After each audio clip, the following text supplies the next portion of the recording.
It's Dan Arthur here for the I Love St. Pete Facebook group. If you're a business owner looking to connect with tens of thousands of potential new local customers, you owe it to yourself to get enrolled in our Key Tag Rewards program. Since 2019, we've signed up more than 200 local merchants. Sponsor opportunities are available too, such as our group banner ad and even your own custom key tags. Just go to stpetekeytag.com, get enrolled, and get ready to get busy. stpetekeytag.com. BetUS.com. If you guys are betting on the games, whether it's NFL, NCAA, of course, you're not going to do that now. Maybe basketball, not football, but of course, the NHL, NBA, go to BetUS.com.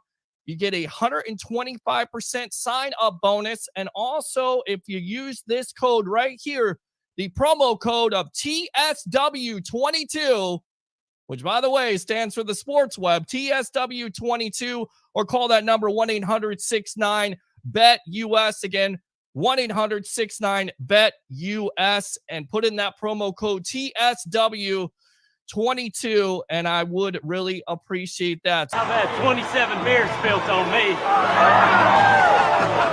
Make that 28. I've only got one place to go before the game. BetUS.com. Sign up at BetUS.com and get the best bonuses in the industry. When people say there's no baseball fan for the Rays, what do you have to say to them? Well, no, there are fans. I mean, personally, I do think that they probably do need to move, switch stadiums, but there are fans. There are fans, and there are a lot of fans out here tonight, and, you know, what a perfect way to come out tonight and support the Rays in the playoffs. It's been 6 years since they've been out of the playoffs. So. And that was Zach Mitchell, Rays fan, who I met 3 years ago at Ferg's Sports Bar and Grill. Now, the reason why I tell this story is because eventually I would become the roommate to Zach. Zach remembered me from that show because, as I always say, whomever you meet in life, be nice to them because you never know what's going to happen.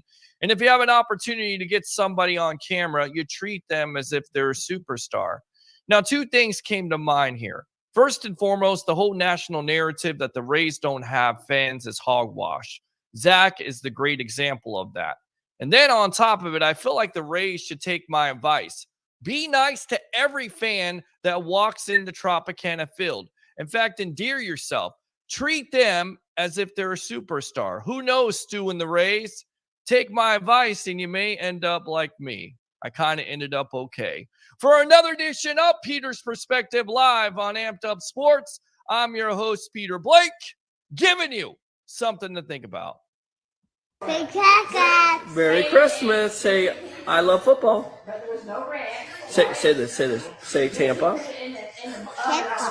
Bay. Bay. Tampa. Tampa. Tampa Bay. Tampa Bay. Say Tampa. Tampa. Bay. Bay. Oh my God, she's so smart and she's so precious. I love her to death. Bingo. Uncle Peter. Uncle Peter.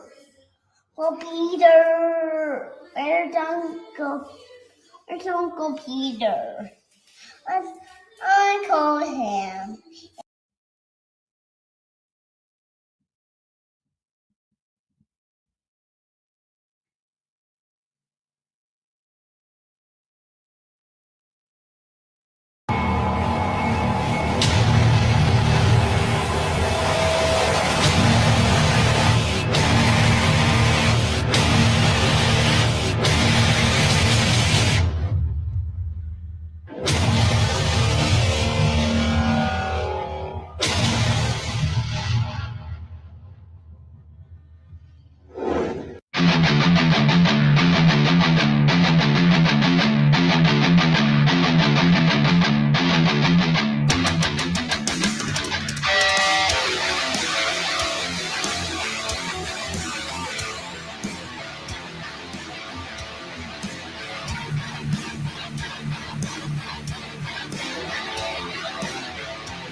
What's going on, guys? Welcome back to another edition of the Evolution of Sports Talk Television here on a happy Hump Day. Victory Wednesday after your Tampa Bay Lightning take care of business over the New York Rangers 4-1. How about that, Lightning? Gotta love that, especially some of the Lightning fans out there that thought this team was dead after being down 2-0. Shame on you. Now the Lightning are back in it, of course. On tonight's show, we'll have ABC Action News' Dennis Phillips on with us, talking about what else the Tampa Bay Rays, Tampa Bay Lightning, Tampa Bay Buccaneers. At 9:30, we will have J.C. Allen of Pewter Report giving us the latest on the mandatory minicamp as Tom Brady showed up and all his friends today in the last 2 days. At 10:15, we'll have Mark Mancini, Mancini Media, also XM Sirius Radio, Ralph Williams, the bodyguard of the Berg, and of course, a new addition here, Scott Morgonroth, talking about wrestling, giving you the national perspective of what's going on there in California and all other areas. And then, of course, we'll take your phone calls as always, 727-255-0391. It's 727-255-0391. So how do we start off this edition, this Hump Day Victory Wednesday celebration after the Lightning take care of business? Bring your passion, bring your excitement. Just don't bring any nonsense. Once again, I'm your host, Peter Blake, giving you something to think about. Let's go out to our comments before Dennis gets here. And of course, if you've never seen this show before or you're a first-time watcher or listener, you can text in, you can call in. You're always welcome. There's always engagement here, whatever you want to talk about, whether it's Tampa Bay Rays, Tampa Bay Buccaneers, of course, the Tampa Bay Lightning, national stuff. Cooper Kupp just got a big-time contract, $75 million guaranteed, highest contract for a wide receiver, guaranteed money. Here comes the money. Absolutely. So good for him in the last couple of days. The Rams have gotten their stuff in order by getting Aaron Donald re-signed, Cooper Kupp, Deshaun Watson, more stuff coming about that situation. What a mess. And according to the New York Times in the last couple days, the Texans are involved. That's not good at all. So we can talk about that because I'm not going to say the other thing. I'm not going to be insensitive. Let's see here. And then not only we'll talk about that, the Rays get a walk-off win yesterday. Last check, they were winning 3-0. So plenty to talk about with you tonight. 727-255-0391 and 727-255-0391. And also watch Amped Up Sports because we're live on Amped Up Sports. I Love St. Pete and the Hub. 100,000 followers now to I Love St. Pete. You have the Hub, which has 27,000. And then, of course, Amped Up Sports with the great Leo Haggerty and Trace. Lots of great stuff there. But definitely tune in tomorrow because we got something special for you. Definitely tune in to that. So let's go out to the comments here. First says Rex Grossman, good stuff. Christopher Cole says, let's go Bucks and Bolts. Absolutely. Love it. I mean, and it's pretty easy to be a Bucks fan right now. Pretty easy to be a Lightning fan. And, you know, talking about that game last night, because we'll talk about it with Dennis Phillips when he comes in here. You get off to a fast start with Pat Maroon scoring, but that's all effort at that point. You know, that's all effort. That's Zach Bogosian trying to go to the net, make something happen. And that's what we haven't seen with this Lightning team in those first two games. The effort coming out, we saw throughout the year, they got off to slow starts. So when you get out to a fast start, you're up 1-0. You have to feel pretty good about yourself. And I hate to tell you, but Vasilevsky's locked in. And it goes back to what Leo Haggerty said when he came on this program. The longer this series goes, the more it favors the Tampa Bay Lightning. Period. Because we know that this team is veteran-laden. We know that they've been through those type of big games before. We know that they've been through those big moments before. So they're not scared of the spotlight. They're not. And then on top of it, when you have Vasilevsky in that ridiculous mark in elimination games, you have to feel good about it. Game 5 on Thursday night at 8 o'clock on ESPN. So absolutely, let's go Bucks and Bolts. Let's go out to Rick. The Rays should charge the same prices for every game on schedule, not pick and choose. I agree with you on that. I absolutely agree with you on that. And I think it's disappointing that they do that, but I get it. It's business at the end of the day for Stu and the Rays. Don't get me started on that. I feel like I wish they would endear themselves to Rays fans out there, but they don't do it. And I think they want to do it on purpose, honestly. I think they want to sell Major League Baseball that this city of St. Pete or the Tampa Bay area doesn't have fans. And I showed you in that Peter's Perspective video that they do. So if you want to talk about the Tampa Bay Rays, who last check were beating the St. Louis Cardinals 3-0, coming off a walk-off last night, 727-255-0391. It's 727-255-0391. But I agree. They should do more for the fans, but they don't. And I think what it comes down to is right now, you see gas prices rising $5 to $6 a gallon. I mean, I get it. Some people say, well, you got to drive over the bridge. Yeah, you got to drive over the bridge in traffic. That's a lot of gas money. Okay? And then the cost of living right now. And then eating. I mean, all that stuff has been risen. All that stuff right now with the economy. I'm not thinking about going to a baseball game as much as I love the experience at the end of the day. Because like you said here, Rick, you take a family of 4, you're spending over $100. And people just don't have that money right now. They just don't. I mean, I got a 55, 65-inch TV sitting right there. I could just sit at home and watch the Rays. Period. I could save my money. I could save my gas. So I understand where the fan is coming from because I'm a fan myself. But I can tell you right now, if the owner were offering half-price tickets or hot dog night, but you notice that they don't do any of that stuff during the weekdays. They never do that. You know, the results on the field are tremendous, but this ownership just doesn't do enough.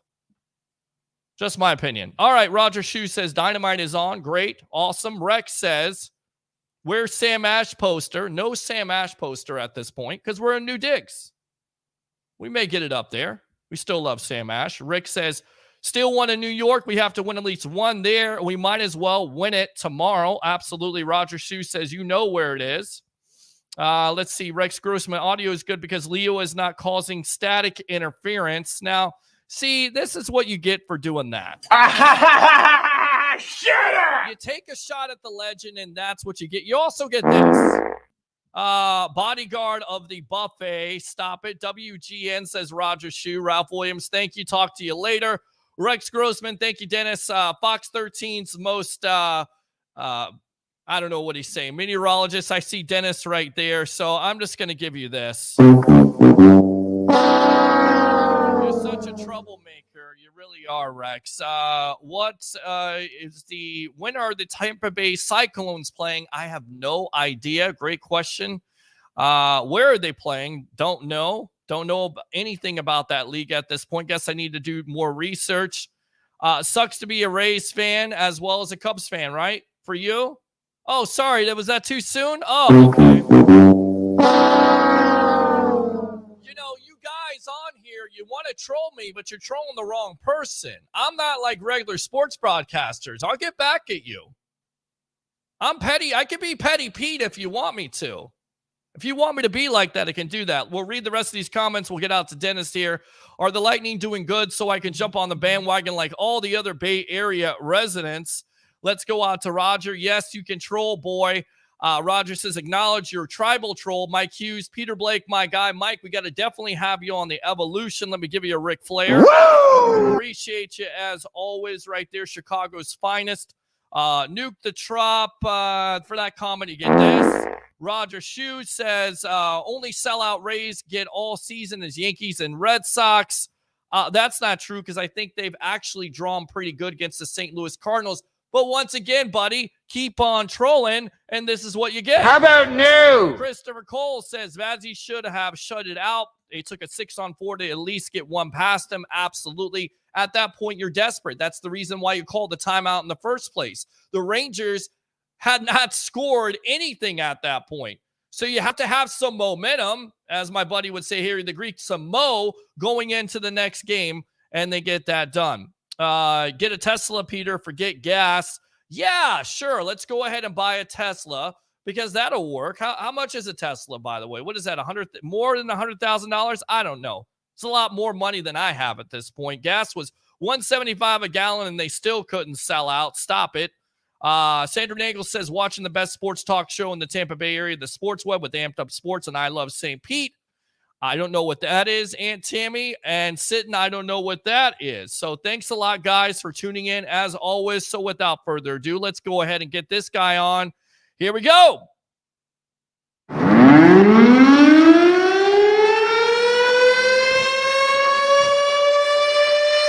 All right, and look, guys, you would hear that last week there on Wednesday night. I think we didn't get you on because there was tornadic activity covering it. Mr. Dennis Phillips of ABC Action News, and it was in my neck of the woods because I saw a tornado warning here. I guess it was down the street. I just moved into the new digs in Palm Harbor, and then I hear my friends in Pasco had some trouble there. So welcome to the evolution, my friend. You've been quite busy. Have been. You like my Steve and Blues Clues shirt right here? Remember Blues? Yes. That's what my kids say. I've had this shirt on, I don't know how many years, and I happened to just throw it on. And he's like, Dad, you look just like Steve from Blues Clues. So I'm like, yeah, okay, all right. So by the way, a couple of quick answers to your questions. The Tampa Bay Cyclones, their season starts in 75 days and counting. No idea where they're playing. I've been trying to Google it, and I can't find it anywhere. Found the Tampa Bay Tornadoes that play in Lakeland, but I can't find where the Cyclones play because I never heard. Yeah, I think the Tornadoes are done at this point. I think the Tornadoes became the Cyclones. It's a new arena league. Oh, they play in Lakeland. The Tornadoes played in Lakeland. Yes, the Tornadoes played, yes. I think about 2 or 3 games, and then they closed up shop. So there you go. And by the way, the Celtics are up 12-4 because honestly, I have no doubt in my mind that all sports fans watching this right now have no interest at all in the NBA Finals, which is going on right this second. It's 12-7. Boston with the early lead in the first quarter. So there you go. Who do you like in that series? Do you like Golden State or do you like Boston? And were you surprised that Boston in that fourth quarter, really went crazy there? 40-16 run to end the game, defeat Golden State, and shocker.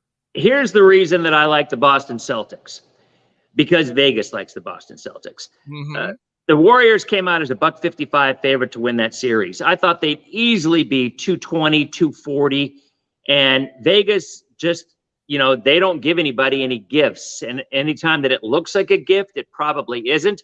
ESPN has this BPI index. I have no idea what the heck it is. But prior to, or what it looks at, but prior to this series, the BPI index had an 88% likelihood the Celtics would win this series, which just blew me away. So because of the ESPN BPI index, whatever that is, and because Vegas only had Boston as a 135 dog, Golden State 155 on the favorite, I like the Celtics just because Vegas likes the Celtics and Vegas knows more than I do. Well, not always. Usually.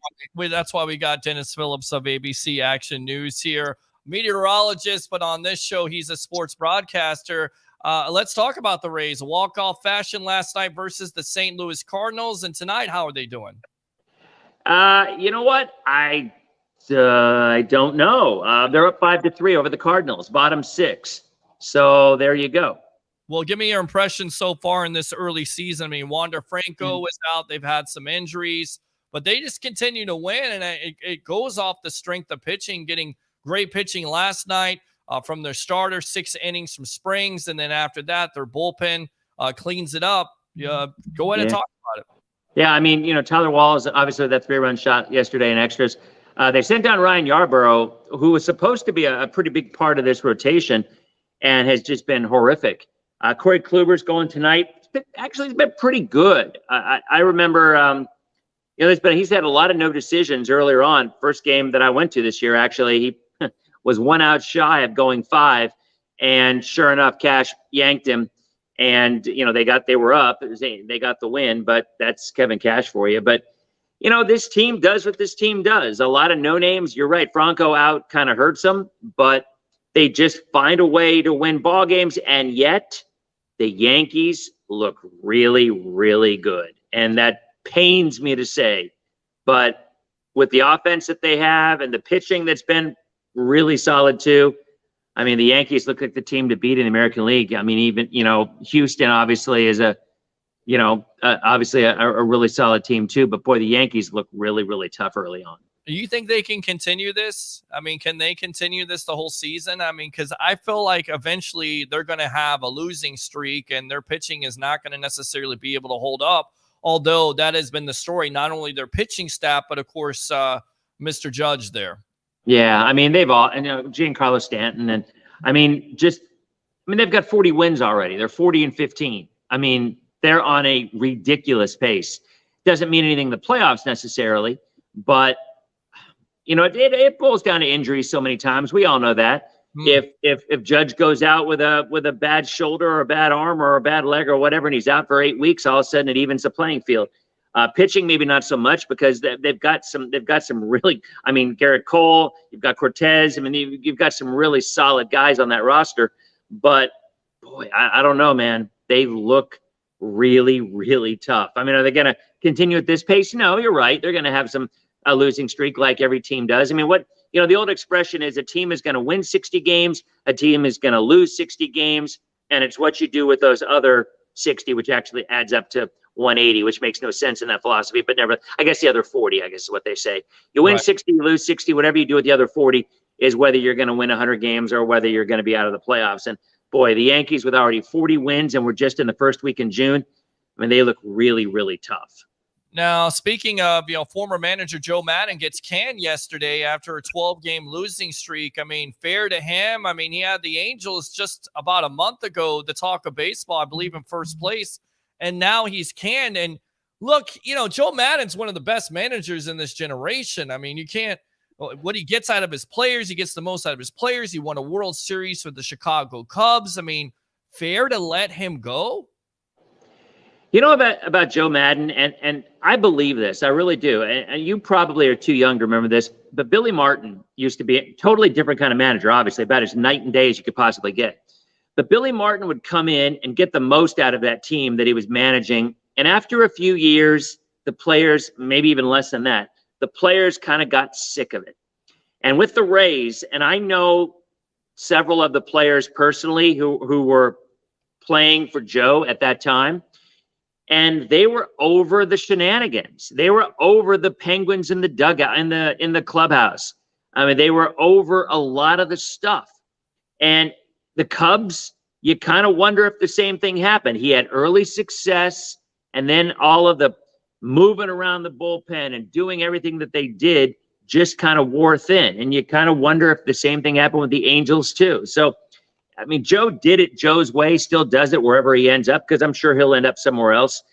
But a lot of people are, we're really kind of getting tired of just the nonsense that goes along. And I know one in particular, a starter for the Rays who was completely fed up with him. And this starter was very successful when he was pitching with the Rays. But it's like, look, we're not kids. We're not high schoolers.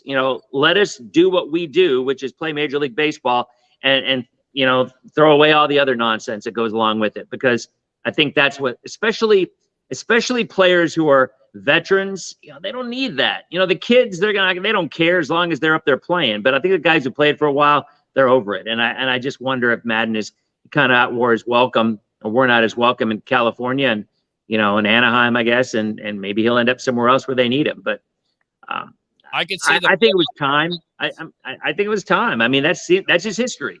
He goes for a while, he has some success, and then he's gone. I could see the Philadelphia Phillies because he's from Pennsylvania. Mhm. They just fired Joe Girardi. I mean, what kind of fit do you think that would be for him? Might be good.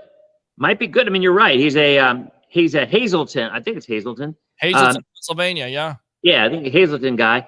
And you know, Bryce Harper was chirping a little bit the last couple of days about Girardi. So clearly, you kind of wonder. I mean, I have no idea, but you kind of wonder when your superstar is unhappy with a manager.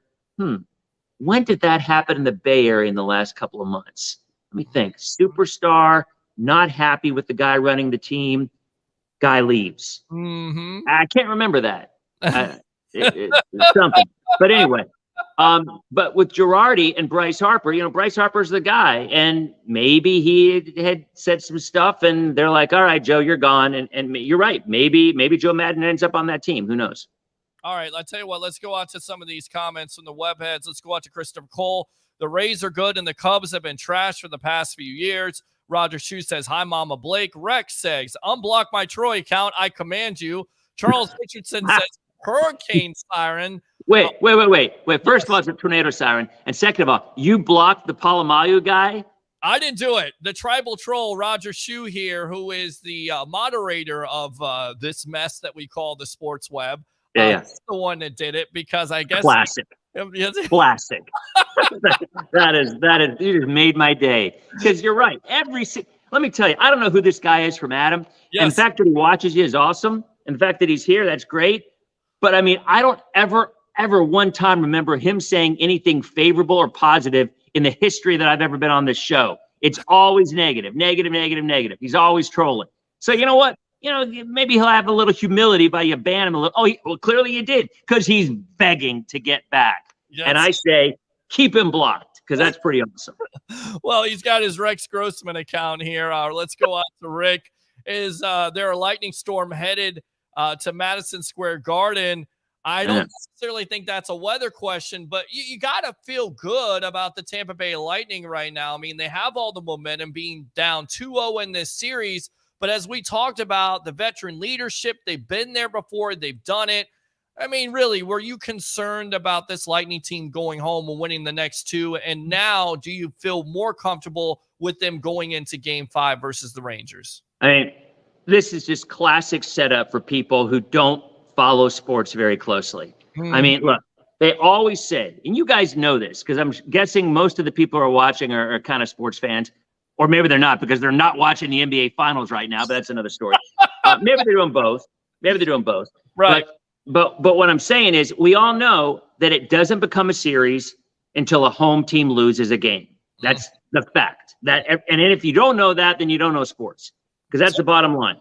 At the end of the day, a series is never a series until a road team wins a game. So after the Rangers won the 2 at home, it didn't faze me at all because, again, the Bolts were coming back home. Now, just because the Bolts have momentum and going back up to MSG, let me tell you, the Rangers are 8-1 at home in the playoffs this year. And the only loss was their first game. How many overtimes did it go against Pittsburgh? 3 or 4? 3 or 5? Yeah, 3 overtimes. I don't remember. But they clearly are a different team at home than they are on the road. But the thing about hockey, and I think back about the time when the Caps played the Bolts in that 7-game series, and the road team won every single game. So home ice, I think, is kind of overrated sometimes. Maybe not so much with the Lightning because they've got such a powerful crowd at home, and we show up. But just because they had momentum at home, to me, does not mean a thing when you got to go back up to MSG. I honestly, the way I see it, I think the Rangers win tomorrow. I think the Bolts win 6, and then I think 7 could go either way, maybe even an overtime game in Game 7. That's the way I see it. And I think, again, the advantage is, and it goes back to my colleague Leo Haggerty saying, the longer this series goes, the longer this series goes, the more it favors the Tampa Bay Lightning. Do you subscribe to that theory, especially with having the greatest goalie on earth in Vasilevsky, especially when it comes to elimination games? Well, I think that's the thing. I don't think it has much to do with Vasi as much as it has to do with they have just a very young team, not the Bolts, the Rangers. Their average age is 27, I believe it is, for the entire roster. And they're depending on a lot of really young guys in that series. So you say to yourself, one of two things happen. They're so young that they don't even care. They're just out there carefree, or they feel a game 7 to win the East and they start to choke a little bit and the Lightning take advantage of it with their experience, which is probably the way that it just plays out. I mean, I think at the end of the day, it might not be Bassey's been really good at home and kind of mediocre the first 2 games on the road. So who knows how it plays out. I just think at the end of the day, experience probably means more. Maybe not so much in the goalie, but just in general, just the whole overall team. They've won it 2 times in a row. They've been there. They know what they have to do. And I think at the end of the day, while I still think they may lose tomorrow, I think they come back at home, win game 6, and then probably win it in 7, maybe in OT. Let's see. I'm curious what the odds are on that game tomorrow. I have no idea. I would guess maybe Rangers minus 120. Let me see. Well, actually, that's funny you should say that, because there was a bettor who bet a parlay. In fact, he bet on the Tampa Bay Rays versus the Cardinals. Of course, they won in walk-off fashion. And then he also bet on the Tampa Bay Lightning. Now, get this, $396,000 bet that he won with that parlay of both of those Tampa Bay teams. So, with that, I'm way off, by the way. I'm way off. The Bolts opened a $1.45 favorite. It has been bet down to $1.30, so the money's coming in on the Rangers, which doesn't necessarily mean anything because the public's usually losers anyway. So, I mean, that surprises me because the Rangers were a favorite in this series.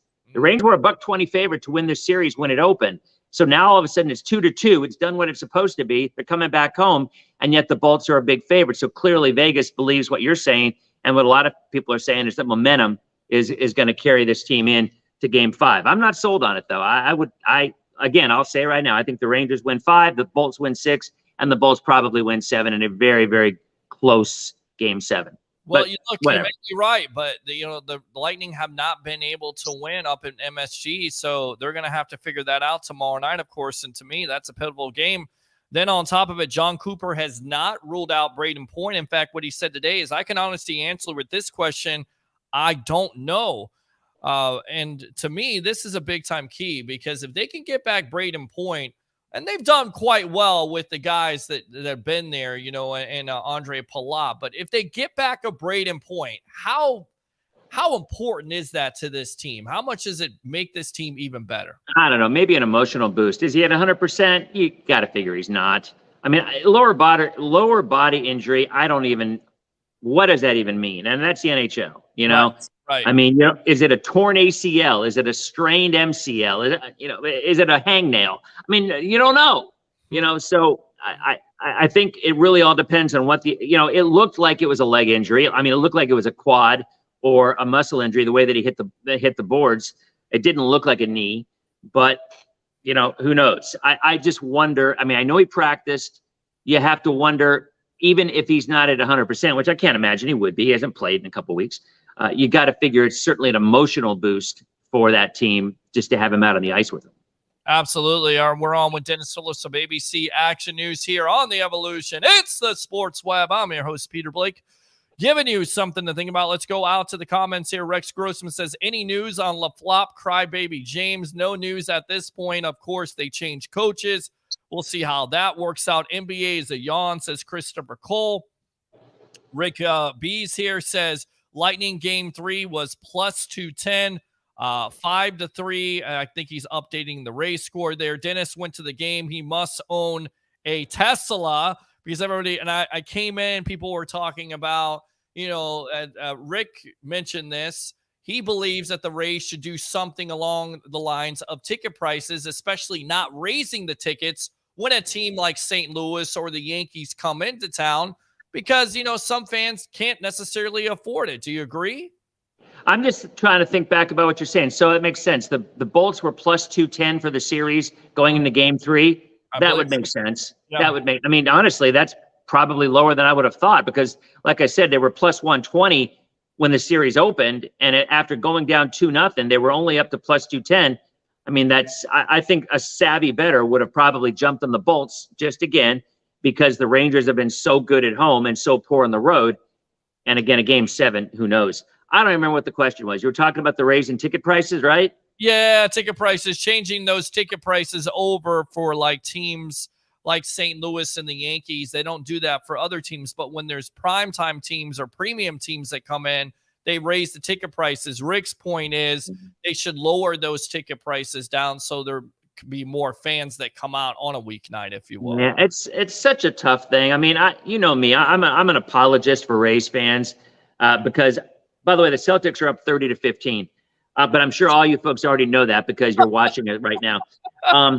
But I think that, you know, remember near the end of the season, a couple of years back, they had a couple of games where they just gave away seats, right? Yes. The Trop was full, and those seats were cleared out in an hour. People were lined up for hours to get those seats.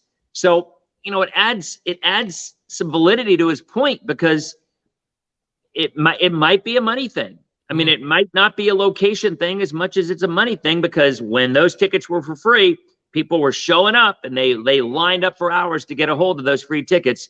So, but honestly, making a ticket a premium price for a better team, that's nothing new to that team. I used to have season tickets. I had season tickets from day one with the Rays, and I dumped them the day that they traded Evan Longoria. And I know why they did it. I understand why they do what they do, but I didn't care because at that point, and we've talked about this before, I know the name on the back isn't supposed to matter, but I think it does to an extent. I think fans have their favorites. And if the Rays show that they have no inkling of keeping those favorites, and even Longo signed a long-term contract, and they could say same thing with Franco. Well, it doesn't keep them from trading him in 4 or 5 years when they don't want to pay the higher price that's on that contract. But anyway, my point was they've done that forever. I mean, back in the day, it still cost more for those premium games than it does now. And that was 10, 15 years ago. So, and that was back when Vince owned the team, not even Stu. Yep. So it's been a thing for a long time, I guess. All right, let's keep on reading these comments, and then we'll get you out of here. Get JC Allen a Pewter report on here. Dennis went to the game, so he must own a Tesla, says Rick. We read that. Joe maybe to the Reds. Rex Grossman in Tampa. We support the Yankees. Move the Rays to Canada. We don't want them. Rex Grossman again. Stop hating on me because I work at Fox 13. Your old arch nemesis. Oh my God. Shut up! Let's go out to Roger Troy. I thought you worked with Pete and I. You don't work at Fox 13. Rick again. Rangers looked slow yesterday. If they stay like that, we will win 5 and 6. Rex again. I work at the cells part-time.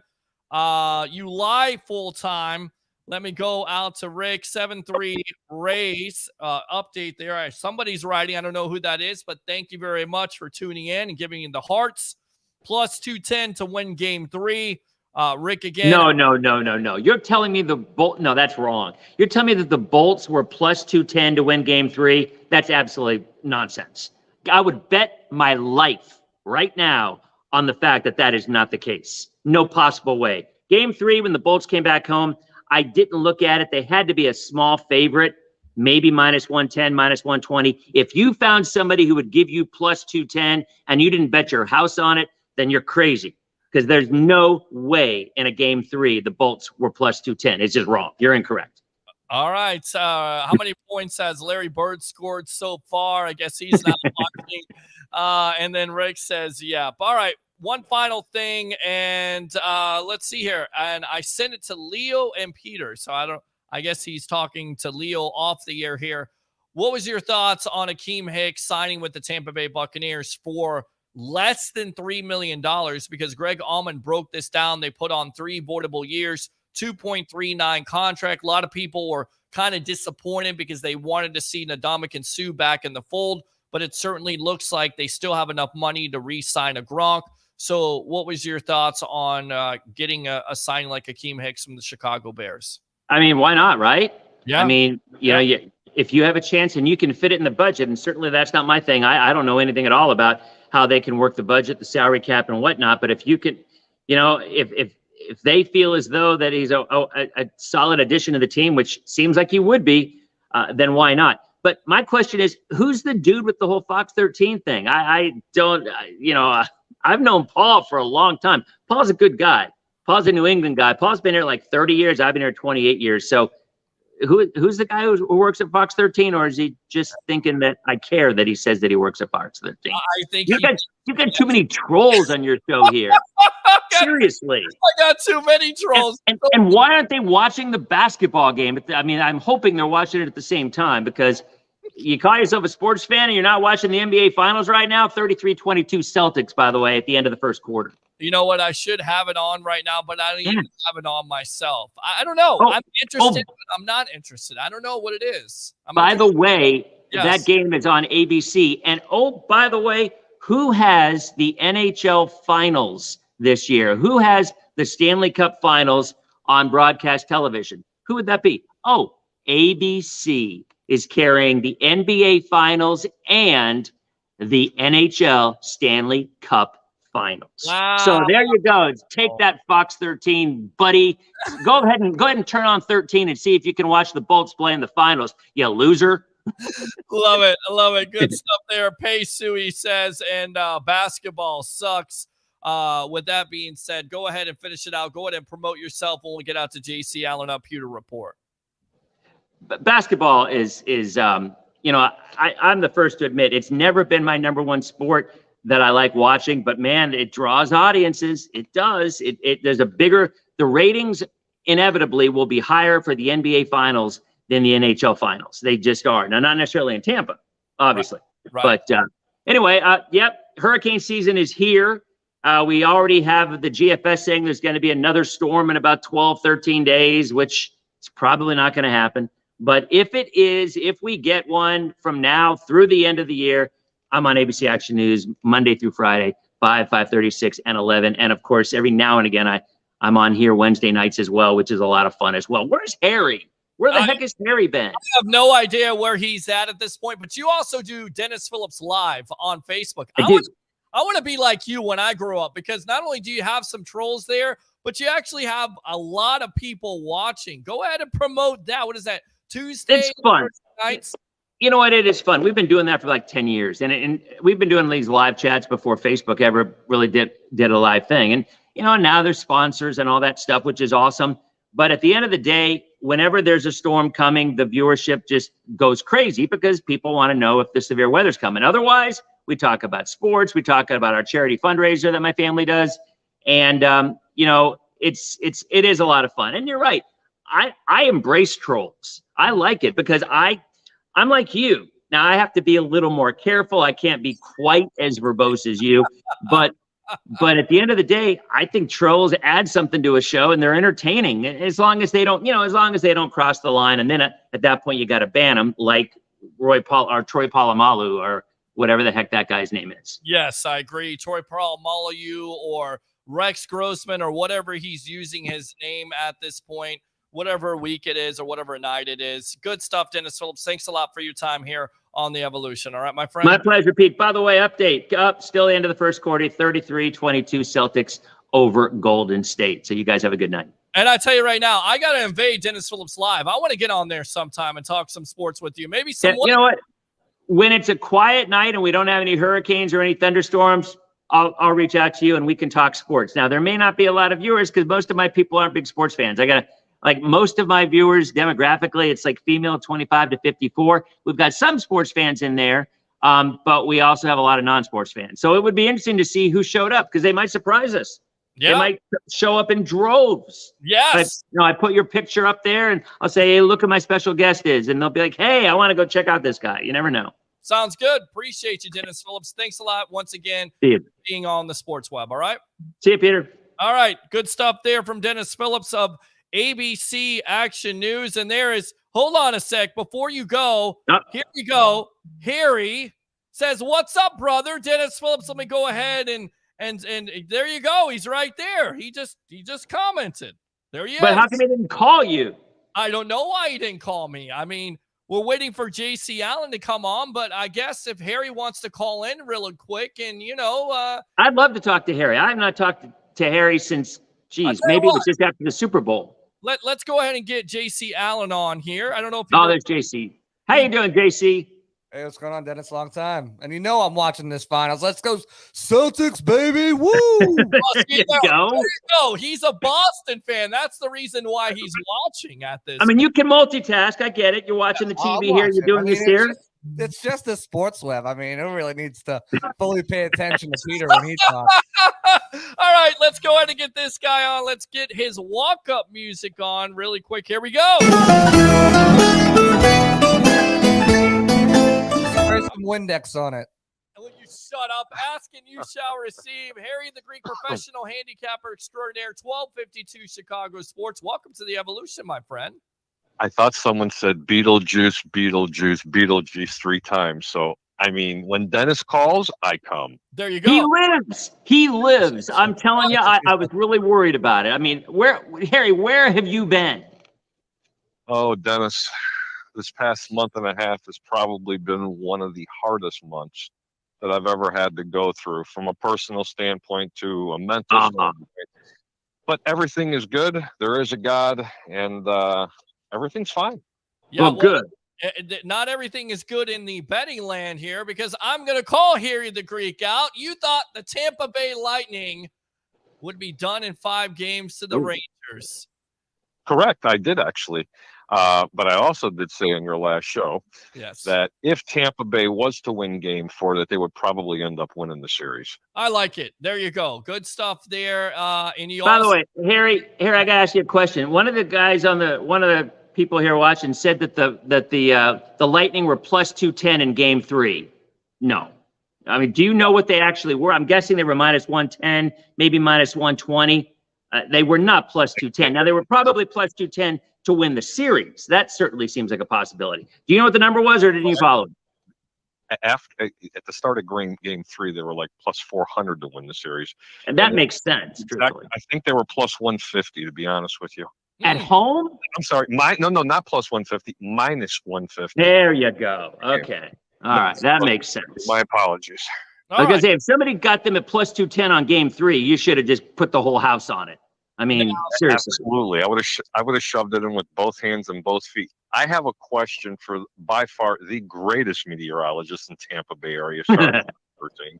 But Dennis, what is going to happen this year with these hurricanes, buddy? I mean, I'm planning on going on a vacation. I'm going right in the middle of the hurricane belt in the DR in the middle of August. Is this a bad move? Ooh. Yeah. Yeah, you're done. Yeah. You an idiot? It's gonna be I'm actually going on a cruise in a couple days, COVID permitting, because of the 10 people that are supposed to go, 2 of them have COVID. Because of HIPAA laws, I cannot say who. It is not me, fortunately, but yeah, Harry, you go. It is going to be. I think what it's going to be is we're going to have a break a little bit, and then I think there's going to be about a 6-week stretch where it's going to go absolutely crazy. I think from mid-August through the end of September, it is going to be really, really active. And when are you going to the islands? 21st to the 27th in August. Yeah, you're going to be right in the middle of it. But the thing is, they'll steer the ship away. Yeah, I mean, they will. Do you want to go into a hurricane? I mean, is that what you're No, buddy. So, are we going to get a real hurricane, though? Or is it just going to be like strong tropical storm winds? Or are we talking like 1916, board your windows up, it's coming? What's it looking like? Yeah, I mean, that's I don't know. That's impossible to answer. I mean, I do believe that in the West Coast, boy, I don't want to jinx this. The West Coast of Florida, in our area, we are not in a very prone area for major hurricanes. We're not. And I think I've explained this before on the show, but we're just not. Take my word for it. But every now and again, like every 100 years, you're going to get a big one. So the answer to your question is, historically, we're probably not going to see one of those really, really big storms very often. My gut tells me that throughout the rest of this year, there's going to be a lot of named storms. I think there's going to be a lot of them in the Gulf of Mexico. And I think there will be a couple of storms that'll get a lot of people nervous, like they did with Irma 5 years ago. So are we going to get a direct landfall in our area? Who knows? But I do think it's going to be a really active season with a lot of close calls to this area. I really do. Well, listen, Dennis, we wanted a major hurricane here because it's going to lower the house market down. I mean, the house. Oh, It will.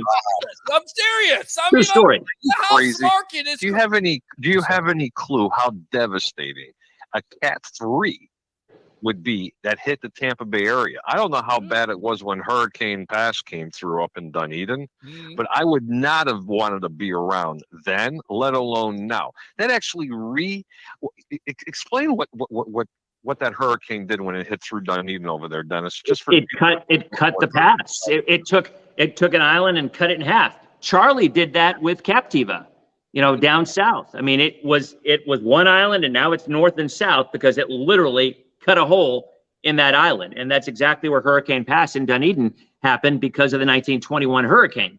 So yeah, that stuff does happen. About 100 years, and you mentioned that bad word. You said about every 100 years. We're on the cusp of it. Let me tell you something. Back then in 1921, you had 1/16 of the population. Let me put that to you that way. 1/16 of the population. Could you imagine what would happen? First off, you couldn't even evacuate correctly. I don't care what you do. Well, you can't evacuate anyway. You can't pay for gas. Oh, Peter. Well, I will defend Peter on this one. Maybe we don't want a major hurricane, but I think he's on the money because if you remember back in 2004, we had 4 storms: Francis, Jean, Charlie, and Ivan. And after that, a lot of people started bailing. A lot of people moved out of Florida. They're like, you know what? I've had enough.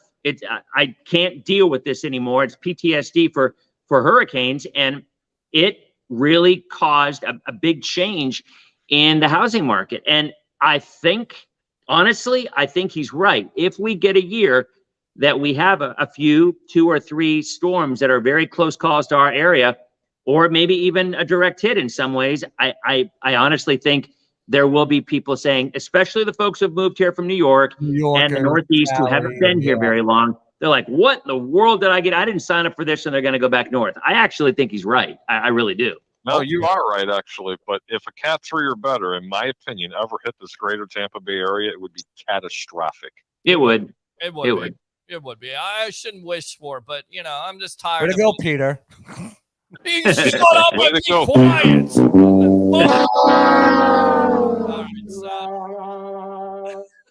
Hey, I got a question for both. And by the way, hello, Joshua. But I wanted to know something from Dennis real quick, and then I really want to hear Josh's opinion on this. Okay.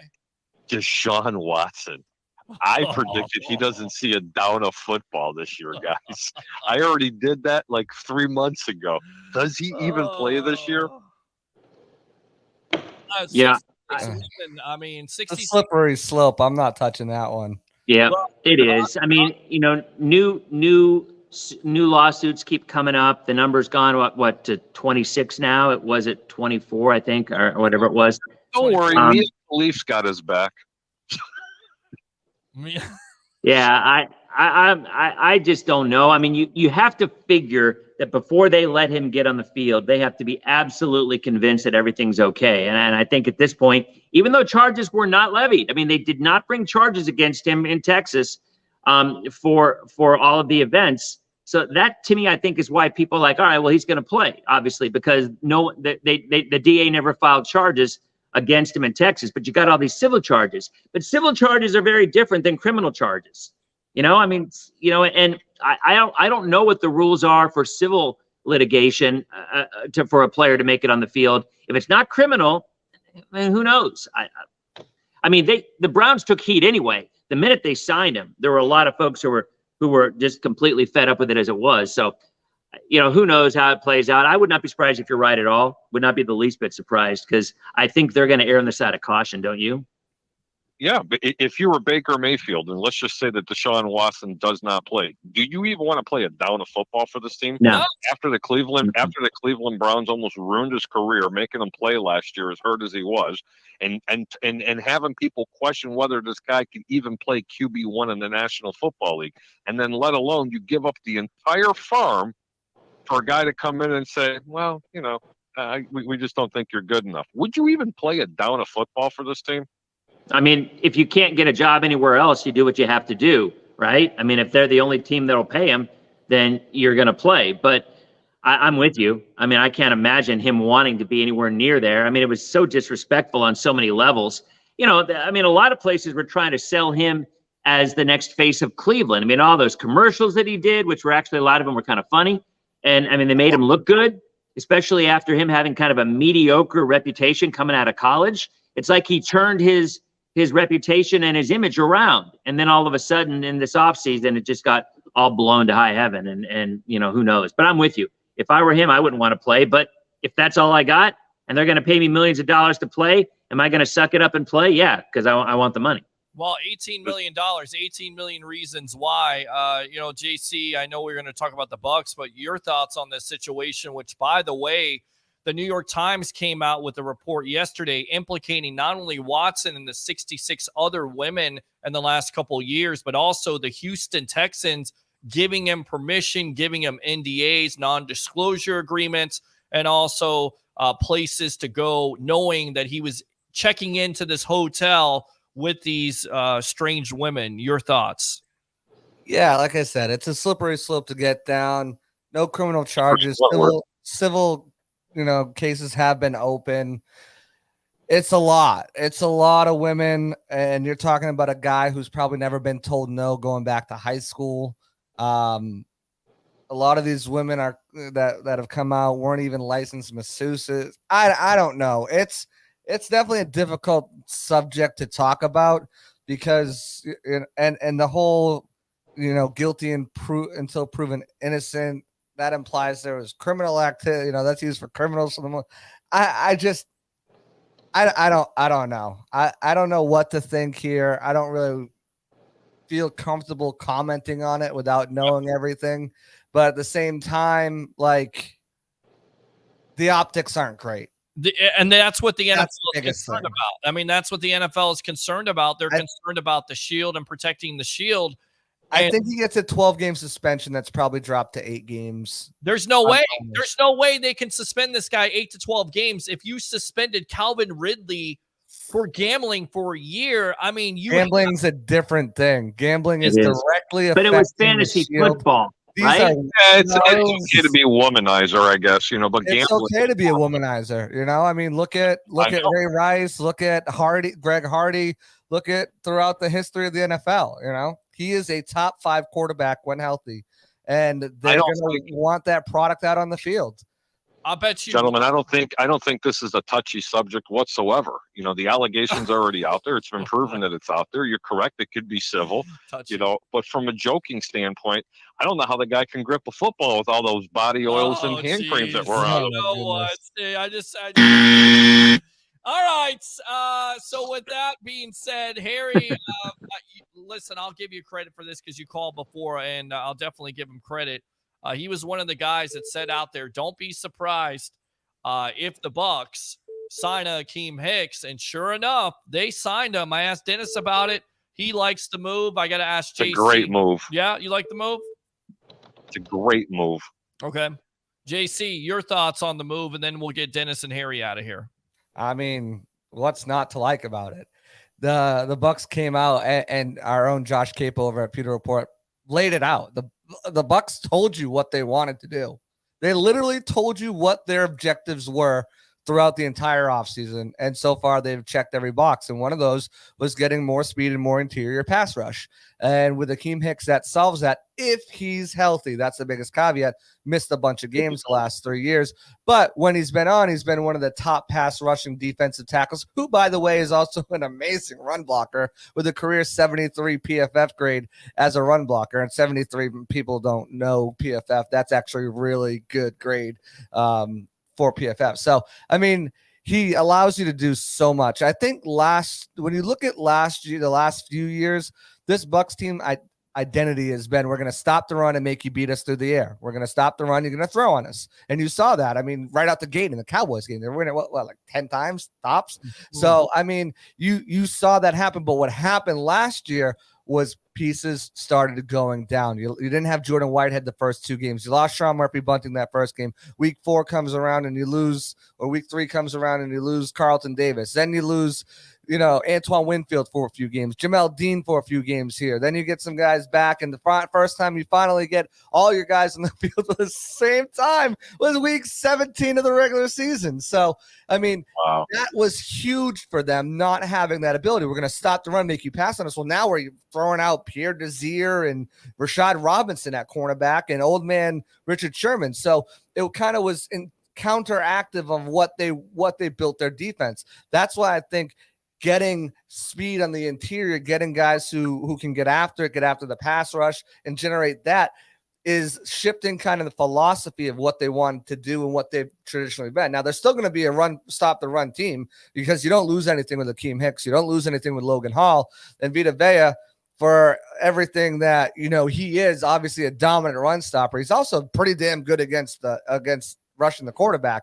He's got 11%. By the way, I need to interject on that. He was number 2 behind Mr. Aaron Donald. Yes, and since 2019, out of 100 and some odd players rated, he's got an 11% win rate against the rush, which is a pretty damn good. So you've got him that's going to penetrate. You've got Akeem Hicks that's going to penetrate. Those two guys right there. Akeem Hicks, I've seen him in practice. We talked to him yesterday. He is absolutely ginormous mountain of a man. You've got Akeem Hicks and Vita Vea. Folks, that's three linemen right there that account for those two. You have to at least if you tell Akeem the next time you see him, Joshua, that you'll take him to Portillo's, he'll give you a great interview. Just trust me on that. But what I'm saying is you've got 3 blockers dedicated to those 2 guys. If you're in your base set with Will Golson out there, right? You're in your base 3-4. Now you've got Will Golson. He's going to take up another blocker. Okay, so now you have Shaq and JTS. So one of those guys is going to take up the other blocker, and now you're asking a tight end or a running back to take care of Shaq or JTS. And that's not even including if you're blitzing a linebacker, if you're blitzing a corner or a safety. It's going to create such havoc for teams. The pass rush is going to create such havoc for teams that the quarterback's going to be in duress. There's going to be pressure throws. There's going to be errant throws, which is going to help, as we all know, the back end create turnovers, create missed opportunities and incompletions. And that is kind of the shift in philosophy. Instead of saying, okay, we're going to stop the run. Obviously, the goal is always to get to the quarterback, but we're going to stop the run, throw the ball on us. Now we're going to stop the run. We're going to pin our ears back and get after you. And we're going to create more opportunities for our guys in the back end. And that's why I think that Akeem Hicks is so huge. And I'm not taking anything away from Sue. He was in a very integral part. He had 6 sacks last year. He's not the same type of player. He's not the same type of rusher. He doesn't have the same type of speed and quickness interiorly as a guy like Akeem Hicks. So I absolutely love the move. It's a phenomenal move for the Bucs. What they paid to get him, what they're paying him over 1 year with the void years, allows them to still have flexibility with that cap to sign Gronk, to sign a Julio Jones if they want, to make a splash at edge rusher, whether that's Trey Flowers or Justin Houston or someone like that. It really allows them so much opportunity to continue to improve this team. And oh, by the way, there's also moves they can make, a la cutting Bradley Pinning, that can open up even more cap space if they need it now, in the future, down the line. Plus, they could always restructure Donovan Smith. They could always sign the extremely underpaid now, like Evans, to a contract extension as well. Right. So there's just so much flexibility with the move, and it just opens up so much opportunity for the guys in the back end. Dennis, we got you on for an extended period of time. What were your thoughts about that new contract extension by Cooper Kupp? Now $75 million guaranteed, the highest in NFL history for a wide receiver. Your thoughts? I mean, he was the best receiver in football last year. So, I mean, he did what he had to do. He earned the money, and, why not? I mean, I don't ever begrudge anybody from getting every cent that they can possibly get. And he was the best wide receiver in football last year. And that Stafford connection with him, unless there's an injury going on, there's no reason to think he's not going to do it again. So why not? Cash in while he can. He's probably got a good agent. Does he have Rosenhaus? I don't know. I mean, I don't know. All right. Good stuff, Dennis. Thanks a lot for your time once again here on. All right, guys. Harry, good talking to you. You as well, Dennis. Have a really great evening, man. Stay safe and keep up the great work, because I'm telling you again, this is the best meteorologist in all of Tampa Bay. It is. Thank you. JC, good talking to you too. Round 9. Nothing on Clyde's round 9. Nothing. All right. Good stuff, Dennis. Appreciate it. Later, Dennis. Right there. Let me go out to the the close shot there. Harry, anything else? You got a question for Mr. JC? Nope, no questions, just one comment. Yes. I'm going to make you a little prediction too, and I think JCA actually might agree with me, even though he's like such a huge Tom Brady fan. Okay. This defense will actually be better than this offense this year, and let me tell you why. Because the offense is only going to have to run the football and pass when they need to. This defense will take this team if they go to the Super Bowl. It will be because of the defense, not the offense. JCA, I'd love to hear your comments. I'm going to let you go. Good stuff, Harry. Appreciate your call as always, my friend. Thanks a lot. Bye, guys. Great pleasure talking with you as always. I think that's a fair point. I don't want to say I agree with them completely, but I do believe that this defense, if everyone stays healthy, if has the ability to shut down teams. I still think the Bucs with this offense will be prolific, especially through the air. 30 points a game offense average. I don't see them with the weapons they have, with the capability. But I think he's right too. I think there'll be a more onus on the run. And I think because of the defensive ability to shut teams down and the offensive ability to score points at will, it's going to prompt them to see a lot more fourth quarter running attacks, which is going to boost the running game because they're going to be up and the defense is going to be able to hold them, that they will be able to run the ball more, and you won't see as many potential shootouts. Now, again, competition, the schedule is tough. It's one of the toughest there is. So you're going to have teams that are going to be clawing back.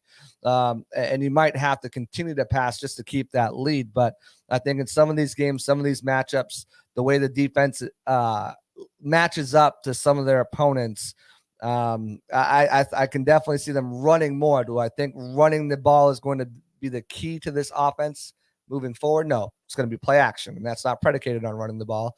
But I do think they're going to be very capable at running the ball, more so than they have been in the past few years, because the defense and because of the passing game are going to allow it. All right, guys, if you have a question for JC, get on the phone line, 727-255-0391. It's 727-255-0391. It's the Sports Web. I'm your host, Peter Blake, giving you something to think about. And I actually think we got a call here. Hold on a sec here. We did get a call from somebody. I'm going to call him back because it's one of our number one callers here. I know he's got a question. Let's see if we can get a hold of him. Number one. He's a very number one caller. I like you.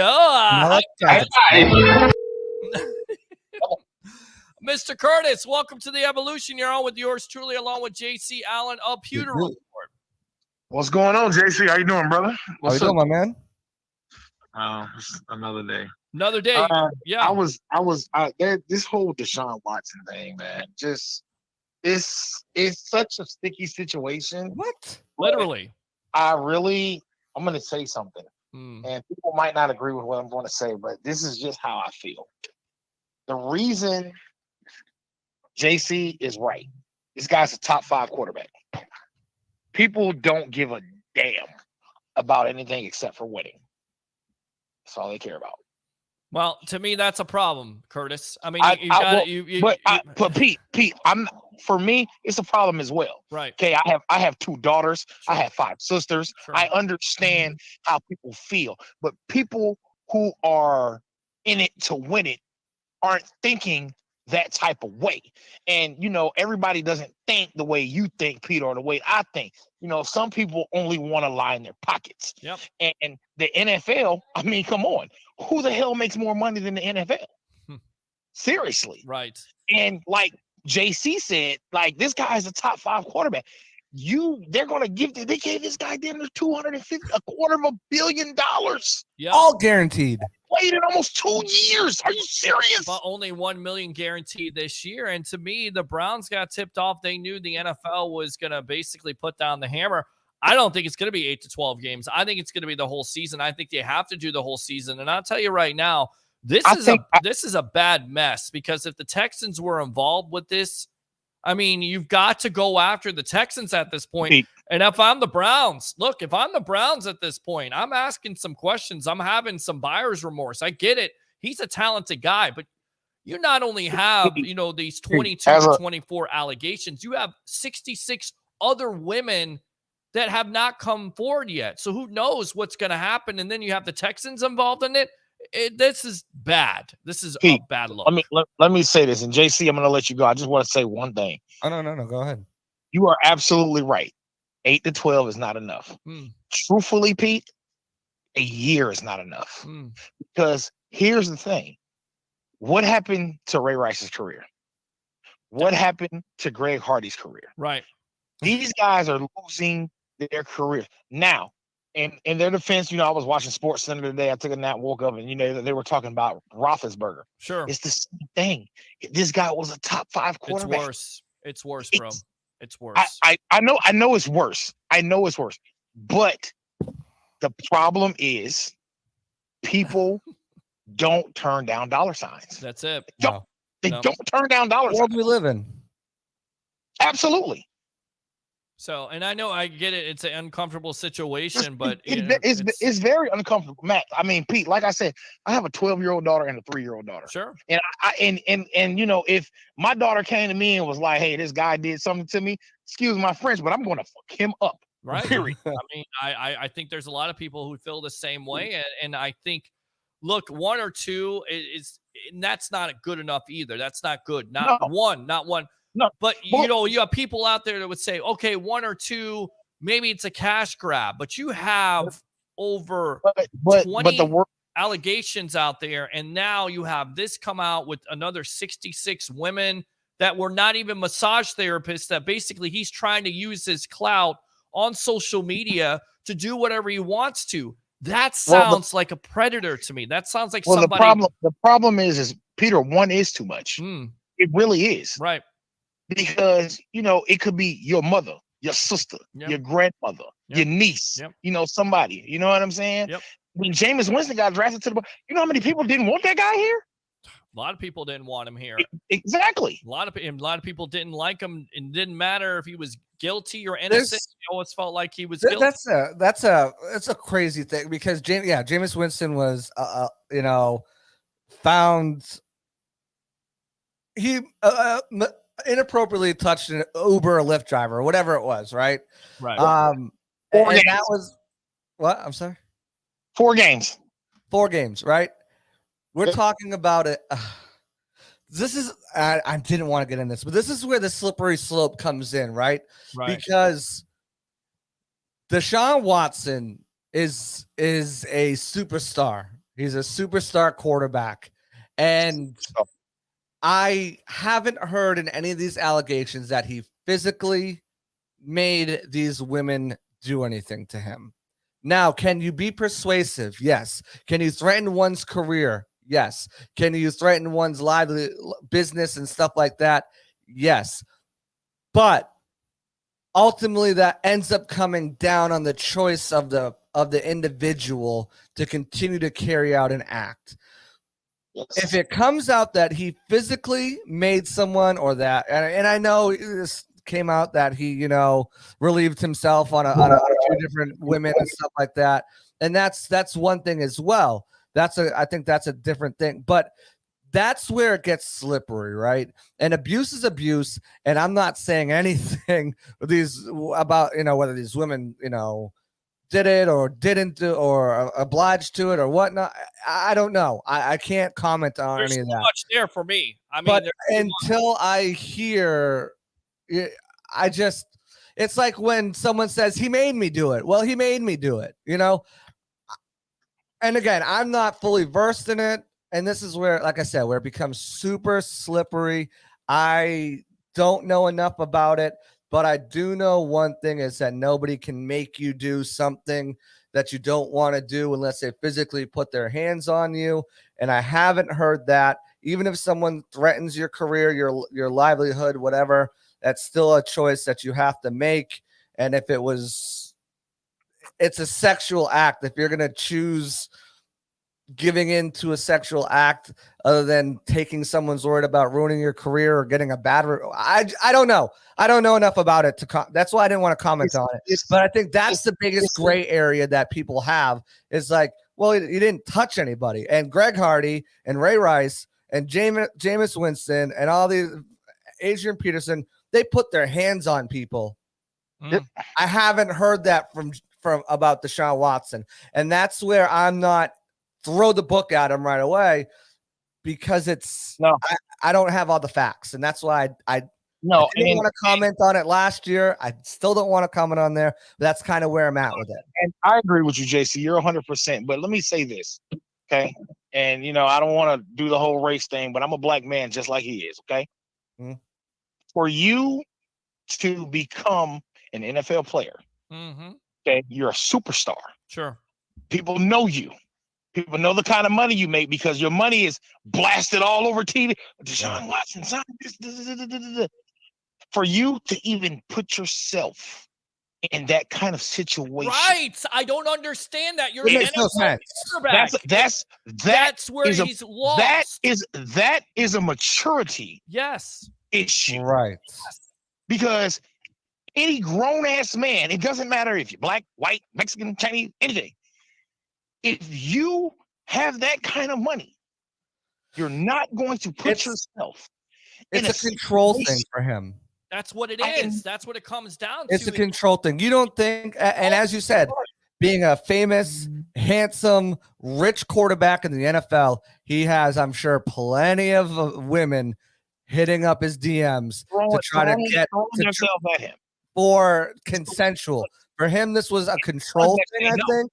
And that's what the bigger issue and a maturity thing, as you just said, control and maturity. And again, like as I said already, this kid probably has never been told no since at least high school, if not sooner. Here's the thing.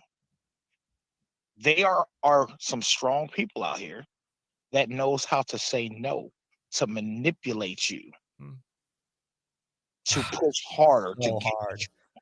And that is the situation that he's in now. Just like JC said, he's probably never been told no. And then there are people out here that are not easily influenced by money and fame, and they don't care about that shit. Yeah. Yeah. And because you are who you are, you think that you have a golden ticket to do what you want to do. Right. Yep. And some people don't see it that way. Some people just are happy living a normal life, working a 9 to 5. And it's like you said, this is like the worst situation we've had to deal with in the NFL for years. It is. This is ridiculous. It's a terrible situation, and if it involves the Texans, you've got. And I'm gonna be a dick right now. I don't even really care because as long as it don't have nothing to do with my damn Bucks, I really don't. Right, and I think that's a big leap. Like it's a wide view. Like I don't care. Doesn't involve my team. It's not going to stop the football season from happening. And I think that's part of an issue too. Is that the general audience will comment and be like, "Oh, that's terrible," but then you know what they'll do? The same thing that happens. And I hate to bring it up, but I mean, same thing that happened with the school shootings or wars or this. That's a terrible thing. That's a terrible thing. And they move on with their lives because people live in such a narrow scope of things that they have so much shit on their plate that they can't get themselves worked up about anything else going on because they don't have the ability to even fathom it because I'm going through my own hard times. And it's unfortunate. And that's part of what's going on in America right now. And that's why there hasn't been any real change in a lot of different things because people will care for a minute and then they'll move on because there's so much shit going on in their own life and they know that real change is going to happen. So I can't invest my time into this and energy into this. And I just got to move on.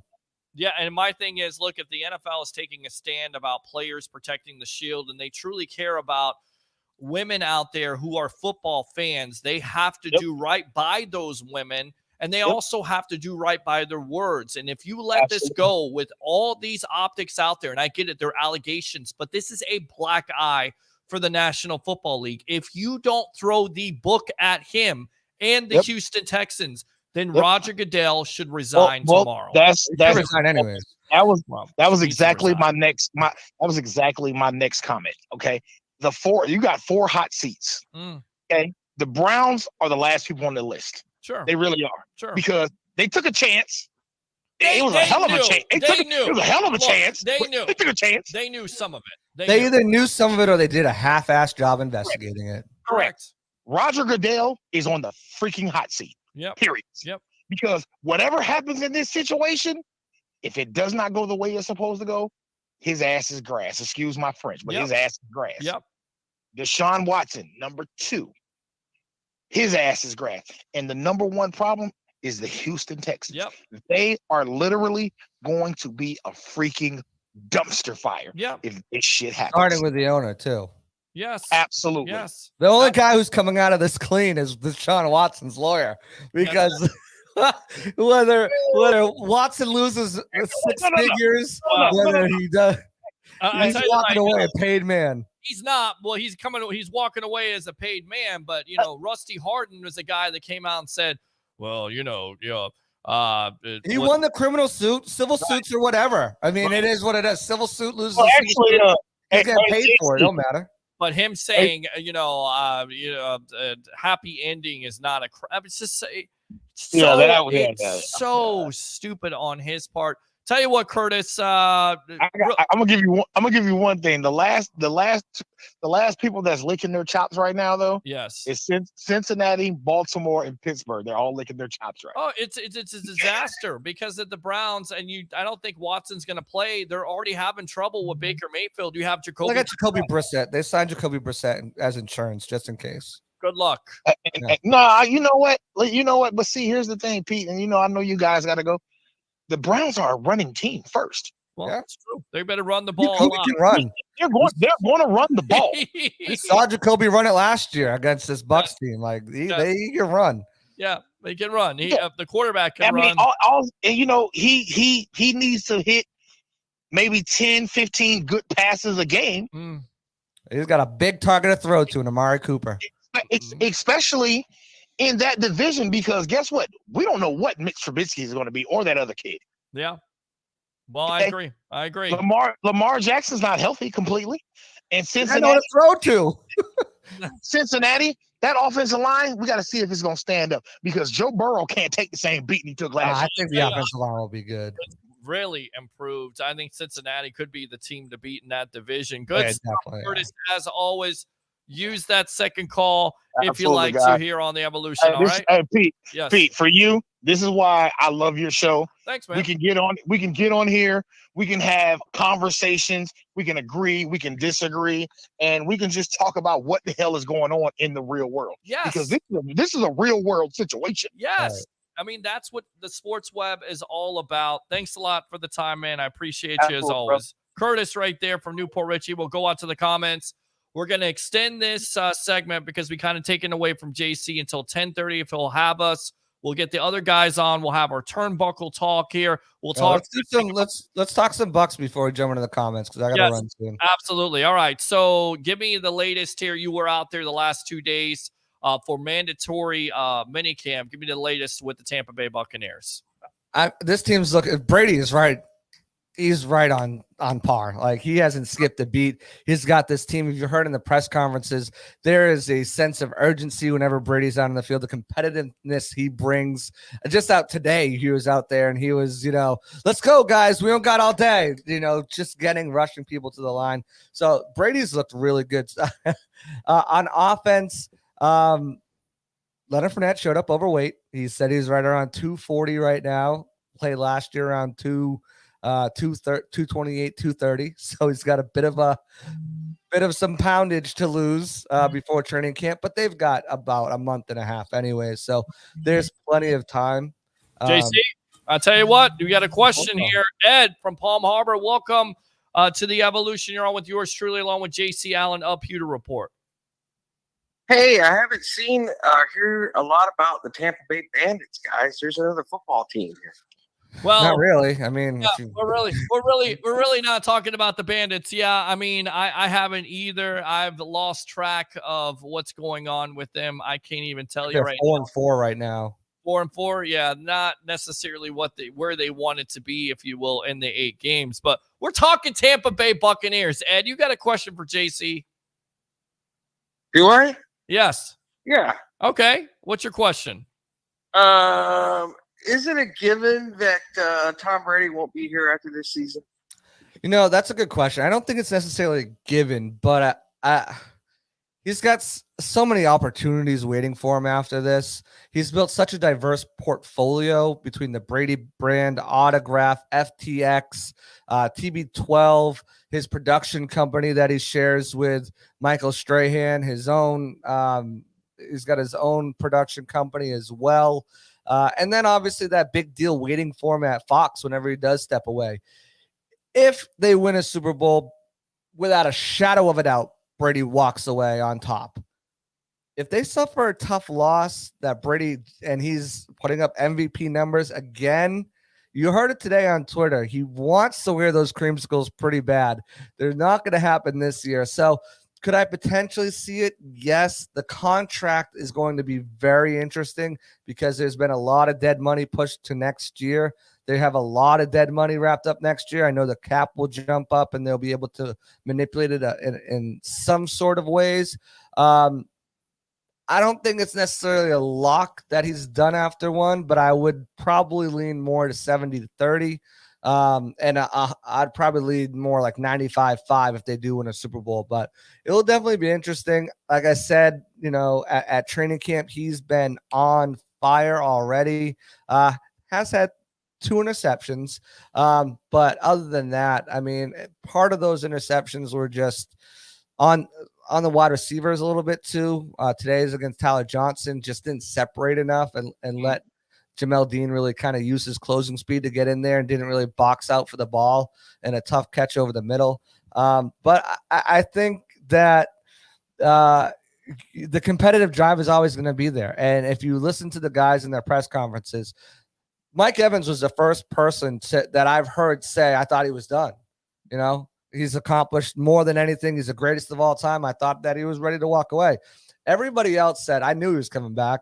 And, when followed up, how did you know that he's like, just his competitive drive, his spirit, that taste in his mouth of losing. I knew he didn't want to go out like that. So we'll see, if they make it to the playoffs and make it to the NFC Championship game and they lose like on something crazy or whatever, he's the ultimate competitor. And if he's still playing at that high level, it's going to be very difficult for him to walk away. But he is 45. That's been his goal for the last 7 years. That's what his goal has been with Alex Guerrero, his personal trainer for the TB12 method. So I definitely think this is probably leaning more towards his last year, but I could see him get that inkling if they don't seal the deal this year with the Super Bowl. Good question. What else, Ed? I think that he'll be back if he plays like a madman like he did last year. If he's still putting it up, right? Regardless, win or lose Super Bowl, I think if he's still putting it up like he is, why would he quit? He's got an ego just like any other man. If he's on top, why would he quit? Well, I think it comes down to family, and it also comes down to the fact of, look, if they win a Super Bowl, is there anything left to prove? Of course, he wants to There's nothing already. Right. I mean, but he's got a 10-year. There's nothing already. He's got a 10-year contract with Fox waiting for him for $375 million. I think that point is there, and Tom has been very vocal about saying, what am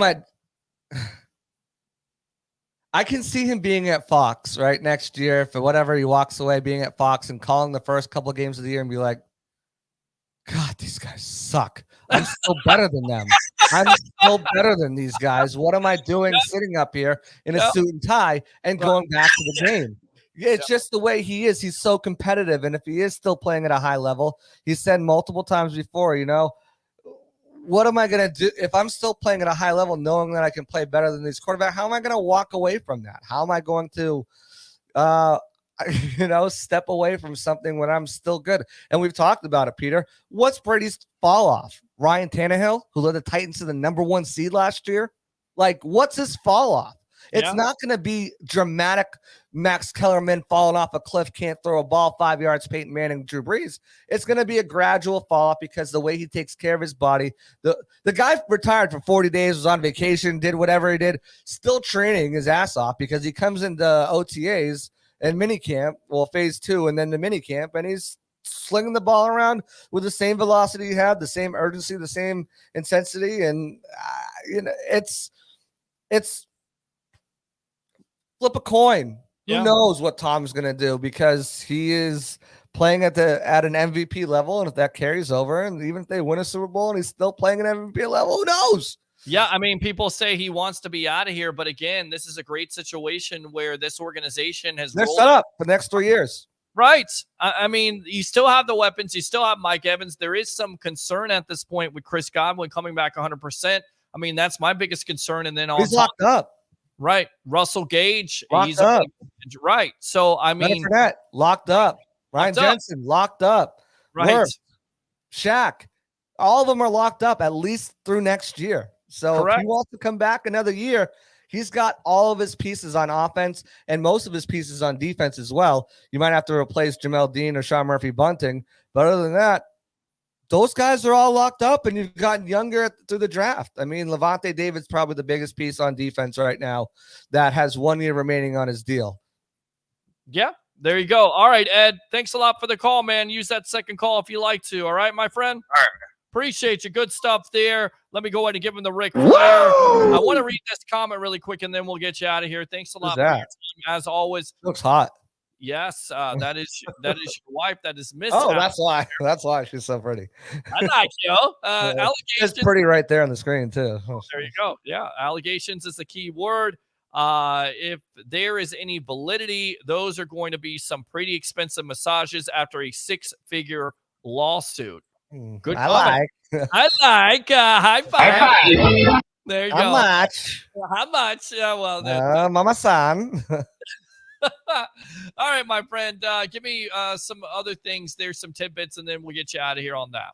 Yeah, so the defense has been playing really well. And I brought up the Akeem Hicks edition, right? Because I feel like it's going to help the team get more pressure on the quarterback. They had 6 sacks today, or would-be sacks. Wow. And they're not just coming from Nacho has been on fire the last 2 days, sacks both in back-to-back days, but they're also coming from other places. And like I said, you're gonna have outside linebackers running free. You're gonna have, if you send a corner or a safety on a blitz, you're gonna have them running free because it's just, and it's not any indication of the Bucs offensive line, because it's just you have to allocate certain blockers when people are that certain size. Like you're talking about almost 700 pounds in the middle. Like it takes 3 blockers to effectively block Akeem Hicks and Vita Vea. Like it's just how it is.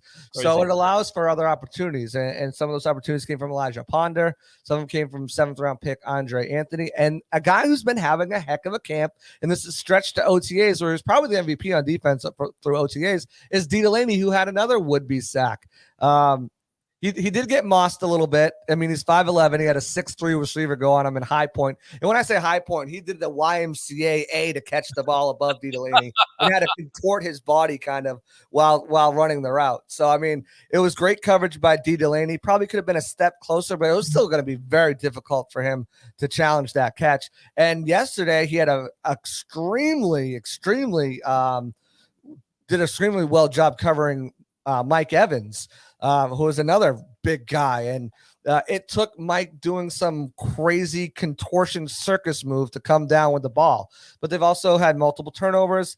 Mike Edwards had one yesterday. You had Jamel Dean to seal the deal in the 22-second simulation. Actually, so they do a lot of situational football. They had a 2-minute drill, and they also had a 22-second 4 downs. Got to win the game, down 23-24, win the game or get into field goal position. With that situation, on Brady's first pass, it was picked off by Jamel Dean. So, there's been some interceptions, some near interceptions. Ross Cockrell dropped one that was in his hands. Carlton Davis, I know, big surprise there, dropped one that was in his hands. Zion McCullum would have had one, but the play was blown dead because of a sack. One thing that was really interesting is they had refs out here for all. I don't know if they'll have them tomorrow, but the last 2 days they had refs out there at OTAs when they're doing their 7-on-7s, 11-on-11s. So that was cool to see. But the defense already looks sharp, and like I said, there was probably 6 pass breakups on the day, 6 sacks, 2 near interceptions, 1 interception and a half, if you want to call it that. And I think that front is already creating opportunities for the back, the way they're doing it. It's been a very fast-paced practice. And And you can kind of see the difference between Bowles and Arians. Now, Arians has been out there both days, but it's been relatively quiet. Yeah, yesterday he drove around in his golf cart with his straw hat, just classic Arians. Today he was, standing on the side with Byron and Tom Moore and just kind of watching practice. But before you could hear, you hear Bruce, what the f- are you doing? Line that back up and get it done right. And Bowles is completely different. Bowles isn't yelling at anybody. In fact, in the press conference today, I kind of gave Bowles, and we did it yesterday as well with Leonard Fournette showing up out of shape. And Leonard admitted in his press conference, yeah, I'm a little overweight, right? I'm not where I want to be. 240-ish, I play at 228. 47, I heard. Yeah. So, I point blank gave Bowles an opportunity. Is there anyone who'd like to see more from? And he's like, I think everyone's. So unlike Bruce too, he's not going to call people out. He's not calling people out in these press conferences. He'll probably do it behind doors, but we're not going to get any Tyler Johnson needs to lose weight. He came in here out of shape. Scotty Miller needs to make the grimy catches. It doesn't appear like we're going to get any of that from Bowles. So that's one thing that I've noticed along with the tempo of practice. On the offensive side, like I said, Brady looks sharp. Keyshawn Vaughn has been catching everything. Nice. And Bowles mentioned that today in the press conference that he's catching the ball a lot better than I thought he would, better than I thought he would. And he was on the team last. So, he's worked really hard in his route running and his catching in the offseason, and it showed up. And with Leonard Fournette out of shape, he's going to get some opportunities. Rachaad White looks really good too. Limited time with Brady today, but he made a really, really impressive tight window touchdown grab in the red zone drills from Blaine Gabbert. So, no, actually Kyle Trask. So that was encouraging. Ryan Suckup continues to be on the sideline for the most part, not injured, but you can tell they really want to get a solid look at Jose Borregales, who went 7 for 7 on field goals. They got a really long extended look at Kyle Trask. Today was a lot of 7-on-7, 11-on-11s, situational football. Actually, most of the day. Yesterday was a little more individualized drills, and then they went to it. But today was pretty much the entire practice. I'd say out of a 2-hour practice or hour 45, I'd say probably about an hour of it was situational drills and 11-11, 7-on-7. So that was good to see. Always good to see the players, get more. But there's been some guys out. We found out from today, Carlton Davis that Keanu O'Neal tweaked something yesterday. Antoine Winfield Jr. was not out there. Bradley Pinion is there after skipping voluntary OTAs, but he's on the sideline. They're not letting him do anything. They don't want him to get injured and have that $2.9 million guaranteed. So he's not doing anything. He's done. To me, he's done. I mean, you don't draft a punter in the 4th round if he's not basically done after this. Man, I really appreciate the time as always. Go ahead and promote yourself, JC Allen, a Pewter Report. Yeah, right there. There's my handle at JC Allen NFL on Twitter. Guys, if you're not on Twitter, get on Twitter. It's less toxic than the Facebook chat groups. And my Twitter handle is one of the best ones to follow because not only are you staying up to date with all of Pewter Report's excellent coverage of the team, but you're also staying up to date with anything that has to do with the Bucs, whether it's from the Buccaneers themselves, whether it's from Pro Football Talk, whether it's Pro Football Focus, whether it's from appearances on Pat McAfee or Good Morning Football or anything like that. This is your one-stop shop. You can just go there, and if you want to shoot me a DM or whatever, feel free to slide in there. We can always talk football if you got questions on there. Find me on the Pewter Report podcast. We had a great show today recapping minicamp day 2. We'll have another one recapping minicamp day 3 tomorrow. We also had one obviously on day 1. Go back and check. We had Will Golston on 2 weeks ago. We had Cyril Grayson on last week. We're going to get Rachaad White and Grant Stewart on there. So we'll have a bunch of different guys there. And yeah, I mean, follow us on pewterreport.com. Sign up for the Pewter Pulse so you're getting all of our notifications through your email whenever we put out content. Follow us on YouTube at Pewter Report TV. Subscribes and hit the notifications so whenever we're live, you can come watch us as well. And other than that, it's always a pleasure being on here. This is my second home. So, Peter, thanks for having me on. Go Celtics. Let's go. For you guys in Tampa, I will only say this right now because my team is in complete disarray. Go Bolts. I hope you bring it home for your 3rd championship. Yes. And until next time, Peter. Peace. There you go. JC Allen, up Pewter Report. Thanks a lot for your time here on the Evolution. David says, JC, I heard we have $12 million in cap space. Is that reserved for Gronkowski? I heard it's about a 10 or 11, according to Greg Auman. So I think the majority of that could be for Gronk. It could also be for another wide receiver. Christopher Cole says, good stuff, JCA. Rex says, Paul Delgado, number 1 in Tampa Bay. Once again, Christopher Cole, Watson will be broke by the end of the civil lawsuits. 11-3, the update for the Rays versus St. Louis.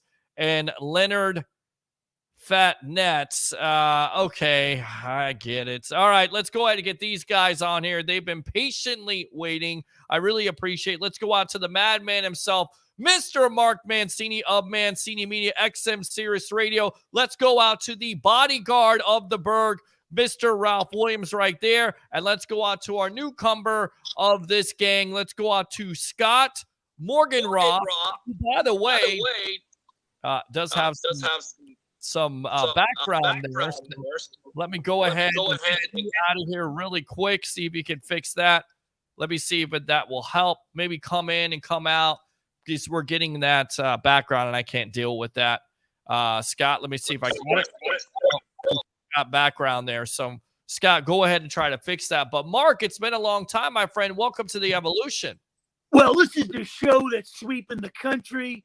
I like J. Cal coming in, laying down the Bucks report. I love you. I'm out there covering the Bucks and the Dodgers. After everybody's acknowledged Pittsburgh and Los Angeles, we buried their ass at Dodger Stadium. A little bit of a struggle now in Pittsburgh with the Tigers. But we're on an 8-game road trip going through Dixie and Atlanta and heading out to the Gateway Arch of St. Louis before we come home and hammer NoCal and then San Francisco Giants. But other than that, brother, I'm blessed to be a part of this alongside the bodyguard of the Berg. Scott, work those technical difficulties in South Florida and get here in Tampa so we can have a throwdown. Well, I tell you what, let's go out to Mr. Ralph here. Ralph Williams, the bodyguard of the Berg. How you doing tonight, my friend? I'm doing well, Peter. How are you? Doing great, buddy. And a lot of things happening in the wrestling world. I guess we should get to that. Let me see if Scott corrected his stuff here. Scott, are you there? There's Scott. Yeah, it's just go ahead and come back in. I don't know what that's all about. I guess he's getting some feedback there. We can't have that on the show. With that being said, again, lots of things happening in the wrestling world, and it involves injuries. CM Punk, now we have a new interim champion and John Moxley in AEW. And then Cody Rhodes, a major injury, but a great match, guys, at Hell in a Cell versus Seth Rollins. But torn pec, he actually had surgery afterwards. Talk about these major injuries in the wrestling world right now. Well, first of all, Peter and Ralph, and I hope Scott gets his technical difficulties over there. Great talent, too, here. But the whole thing with Seth Rollins, and I don't want to take away from Cody Rhodes or Moxie or CM Punk here. Does anybody know what the hell is going on with Seth Rollins? Every time I think he turns the corner and is going to become a face, here we get a blind side with, chairs and everything. I just can't figure out this thing. Cody Rhodes has beat him 3 times. Cody Rhodes is going to be out for quite a while, guys. And that's going to elevate a guy that I thought this whole faction was a bunch of garbage. But now Edge will go back to being a face. This can elevate Edge now to be a mainstay here with Cody Rhodes. Unbelievable to see what he had to go through in that match with Seth Rollins, guys. Really, and Ralph, you have a lot more respect for Cody, not that you didn't in the first place, but to wrestle through that major injury and then again have surgery afterwards. Your thoughts? Yeah, Cody is going to be down for a while. I read a couple reports today, guys, that the WWE is planning some more cuts. Randy Orton is hurt as well. They're bringing in John Cena real soon. And Hell in a Cell was the best watched Hell in a Cell in the history of the pay-per-view, which I don't understand why, but it was. I thought the card wasn't all that great, but except for the Cody Rhodes Seth Rollins match. The Lashley handicap match wasn't bad either, but the rest of it, it wasn't all that great of a pay-per-view. There was no Roman Reigns or anything like that in there. All right, I'll tell you what, let's go out to Scott. Let's see if we got his tech issues there. Scott, you there? Yeah, I'm here. Can you hear me? Absolutely. Yeah, we got you All now, right. Scott. Go ahead and introduce Long yourself. time no see. How you doing, buddy? Long time. Hey, Peter, glad to be on here. Wearing my USF cap, so I think you're pretty familiar with that, right? Absolutely. We cover USF, and we're going to be doing that throughout the season. So go ahead and talk about yourself a little bit. Introduce yourself to the sports web crowd. Sure. Well, number one, as you can tell, I'm a University of South Florida graduate. I own the South Florida Tribune, as well as our YouTube channels, South Florida Tribune. So I have a lot of broadcasts on the South Florida Tribune YouTube channel, and we do an online publication. And my ties to the Tampa area are quite a bit, since I used to work at the Tampa Tribune as well. So as my brother would candidly say, Tampa is one of my hometowns. So I'm very delighted to be on your show, Peter. Hopefully there'll be a lot of familiar people that'll know who I am or what I'm about, class of 86. So I have Tampa in my blood, green blood, that is. So I love it. I love it. The emotive bad mouth there, right there, Scott Morgonroth, and you're down in South Florida again, covering. You're talking about USF. You've been in the Tampa Bay area. I mean, do you watch wrestling? We kind of talked off air. Have you watched it, or are you kind of an outsider on this? Well, interesting question. I do want to add one thing, though. Mark Mancini and I are involved in a lot of different projects together. But to answer your question, the extent of my wrestling goes back to the 70s and 80s. So when you talk about Dick the Bruiser, Furpo, and a lot of those other guys, when everybody thought that blood was actually catch up and all that fake business, but I didn't realize how much shape that they were. I could get into wrestling back in the days, being from the Detroit area, when they had it at Olympia Stadium and Copo Arena. So it's the real stuff that I did. I used to watch the Red Wings in Olympia Stadium. Never made it to a wrestling match, but do have a little bit of a history about it as well. So maybe not quite the modern version of what you guys are talking about. What's your thoughts on wrestling these days, being an old school guy? Well, they're in pretty good shape. I wouldn't want to get on their bad side. Otherwise, I'll have a broken jaw among other things. And if I'm going to go airbound, I'm not looking to go. I don't mind flying with an airplane, not somebody throw me over a ring where I'm going to have a headache that Tylenol can't get rid of. So I don't know if Tylenol is a sponsor, and I hope I'm not getting into trouble saying it, but those are the kind of headaches I don't need, since I'm dealing with concussion issues anyways, because as the old Keith Olbermann would say, I've been going way downtown Maine lately too many times.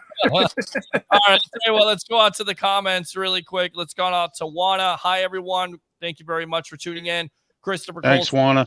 WWE doesn't know what they are doing. I think a lot of the time they don't. We talked about CM Punk. I mean, how much of a loss, Mark, is that to that organization that's, trying to, basically overtake WWE, but losing one of their main superstars in Punk? That's huge, right? Well, I always say when you build a team, make sure you get guys that have experience and take a step back, learn from them, absorb it like a sponge. We see these organizations, it's like quick fixes. They drop money in something and they want to get their profits overnight. It doesn't happen that way. We've always said this, Peter, and building the relationships with all you great guys. I'm just blessed to be a part of everything. And I always say this, money comes and goes, building relationships are priceless. Unfortunately, in wrestling, it's kind of like groupie mentality. I was definitely a part of it for 4 years with XPW, but the things what I don't understand is it's not all about promoting yourself up there. Help all the other things. We've talked about this on numerous shows with WWE, promoting 3-4 guys, letting everybody get frustrated and sit in the sidelines. Now we got Carmella over there bitching and moaning that she's not being propped up. We've seen this with T-Max and T-Mace and all these guys, T-Bar, and it's crazy. Now we see it with, CM Punk. You got to rally around these guys. These guys are your bread and butter. Let them run it. Take a step back. Any organization, whether it's in sports or anything, it starts at the top. Look at the Tampa Bay Rays. Look at the Tampa Bay Bucks. Look at the Tampa Bay Lightning. Good organizational skills from the top down to the bottom, and John Cooper running the Lightning. Yeah, you're absolutely right. It's a good point. And the Rays and, of course, the Lightning and the Bucks, even though the Rays win, different ownership. Ralph, the bodyguard of the Berg. Blog Talk Radio, your thoughts on losing CM Punk for an extended period of time if you're AEW? Well, AEW has plenty of stars to pick up the slack. You know, they signed a bunch of guys from the WWE. I don't think they're going to lose anything out of that. They have a whole bunch of people that they can insert in there, unlike the WWE, who don't have a whole lot of stars. And now they got guys that are hurt, and now they have to figure out a different strategy. And, you know, now John Cena's coming back into the fold. They have to have him come back because they don't have anybody right now. And then now they're talking about releasing wrestlers again. It's unreal. It is unreal. And you said you're a historian of wrestling, Scott. Your favorite wrestling moment? Well, you know, let me, if I understand correctly, doesn't Hulk Hogan live in the Clearwater Beach area, and he has a little spot right off of Gulf to Bay, I believe? I believe he does still. I think he does still have that area. Absolutely. He does. And that's just what the area is known for, Scott. Yeah, well, so I do know a little bit about wrestling and the fact that I have some good close friends that actually live in Clearwater Beach, and they've told me that actually Hulk Hogan has a house not too far from the beach in their community, from what I understand. But as far as my background with wrestling, you know, WWE, again, the only real live wrestling match I ever saw was here in Southern Florida when I went to Gulfstream Racetrack during the Thanksgiving, where they had a big fair. And it was pretty interesting to see it in person, you know, in live action. Mind you, that's one of the few events I haven't covered. I've covered the NFL. I've covered Major League Baseball, hockey, the NBA, and whatnot, but never got into wrestling a whole lot. In fact, you know, to talk about Tampa, I've been to 4 Super Bowls in person, 2 in Miami, 1 in Tampa, 1 in Jacksonville as well. But, you know, I guess I guess Brock Lesnar, as I understand, attempted to play in the NFL. Is that correct? He Yes. did to play in the NFL with the Minnesota Vikings. Right. I'll tell you what. Yeah, he absolutely attempted. He was in WWE at the time. It didn't make it. Of course, tried USC, had some success there, and came back. With that being said, talking about guys that mean a lot to their wrestling organizations, I'll go to you, Mark. MJF with that killer promo. I mean, a lot of people thought he was being serious when there was rumors out there that he could go to WWE, but now you can clearly see that this is a work. It's not a shoot. One of the best promos you've seen in so many years, right? Oh, definitely. I mean, we've seen a lot of promos over the years, but that was just scintillating to the point where it was just great. And, you know, when you look at that, that could lead into a segue. Some of the best promos you ever saw leading into wrestling. And, man, we'd probably take 2 more hours going on some of the best promos. But I'll tell you one, you know, and everybody's going to point to The Undertaker and all his type of stuff and everything. But one of my favorite promos is just the music and everything but Ravish and Rick Rude. You don't hear too much about that one, but boy, when he came out and just screwed the ladies, that had to be one of the best promos. Yeah, no, absolutely. Ralph, what did you think about the promo with MJF? Was that classic or what? Oh, yeah, it was classic. And, you know, he's been removed from all AEW TV. He wants to go to the WWE. Feels like he's not being used properly with AEW. And now he lost Wardlow as his slave. And so, you know, now he has to go in a different direction. But I thought the promo was pretty funny. And then on top, you know, so, but that's the story with MJF right now. Well, the story with MJF, again, they're trying to build this whole storyline up, and they're doing a great job with it. They're taking all his merchandise up. I don't think for 1 minute that it's all real. I don't think any of it is real. It's a great storyline that was brought up by Tony Khan and, of course, MJF. They're doing an absolutely phenomenal job when it comes to that. Scott, I'm going to come to you because you're not a wrestling guy at this point. So let's talk some USF, maybe some Tampa Bay Buccaneers. May I add 1 or 2 wrestling points, though, that are pretty interesting? Sure. Since I'd like to kind of go back a little bit. Sure. I remember growing up in Metro Detroit, Bobo Brazil introduced me to the headbutt. And then one of the things I learned in high school, in grade school, when I needed to defend myself, there was a guy by the name of Dan Miller, and I did learn the arm claw hold, and boy, that hurts. So it's not like I really totally born on it. But, as fake as we want to call this stuff, Peter, Ralph, and Madman, that arm claw hold, if you apply it right, it hurts, man. Oh yeah, absolutely does hurt. And again, everybody says that wrestling is fake, but at the end of the day, if you don't do something correctly, if you take a chair shot or something along the line, and we saw that with CM Punk, that's how he hurt himself. Right. Bad match, bad spot, somehow undisclosed injury. We'll see how long he's out for. With that being said, the other storyline to me was you talked about Edge, Mark, coming out of the that. I don't know what it is. I guess it's a stable at that point. To me, I get it. You're desperate, but it just ruins the whole character, the whole storyline. Edge had new music. I mean, where do you go from here if you're WWE? I get it. You're desperate, but this is just a bad look. And to have Finn Balor, I get it. You want to promote him and put him over. But, Finn Balor running a stable, to me, it just doesn't make any sense. It goes back to Mickey Mouse, and it reminds me when they didn't know what to do when Bray Wyatt had all his cronies in there, and they had beaten up, I think, Kane and Undertaker, and we talked about that, where that could have been one hell of a stable. This one was just getting started. I mean, you had Edge there coming out, great mic skills. You come out, you bring in Damian Priest because Damian Priest needed to get over. You bring in Rhea Ripley. Now you bring in Finn Balor, and then all of a sudden you turn on a guy where I wanted to see where this faction was going. I don't understand this. What is WWE doing?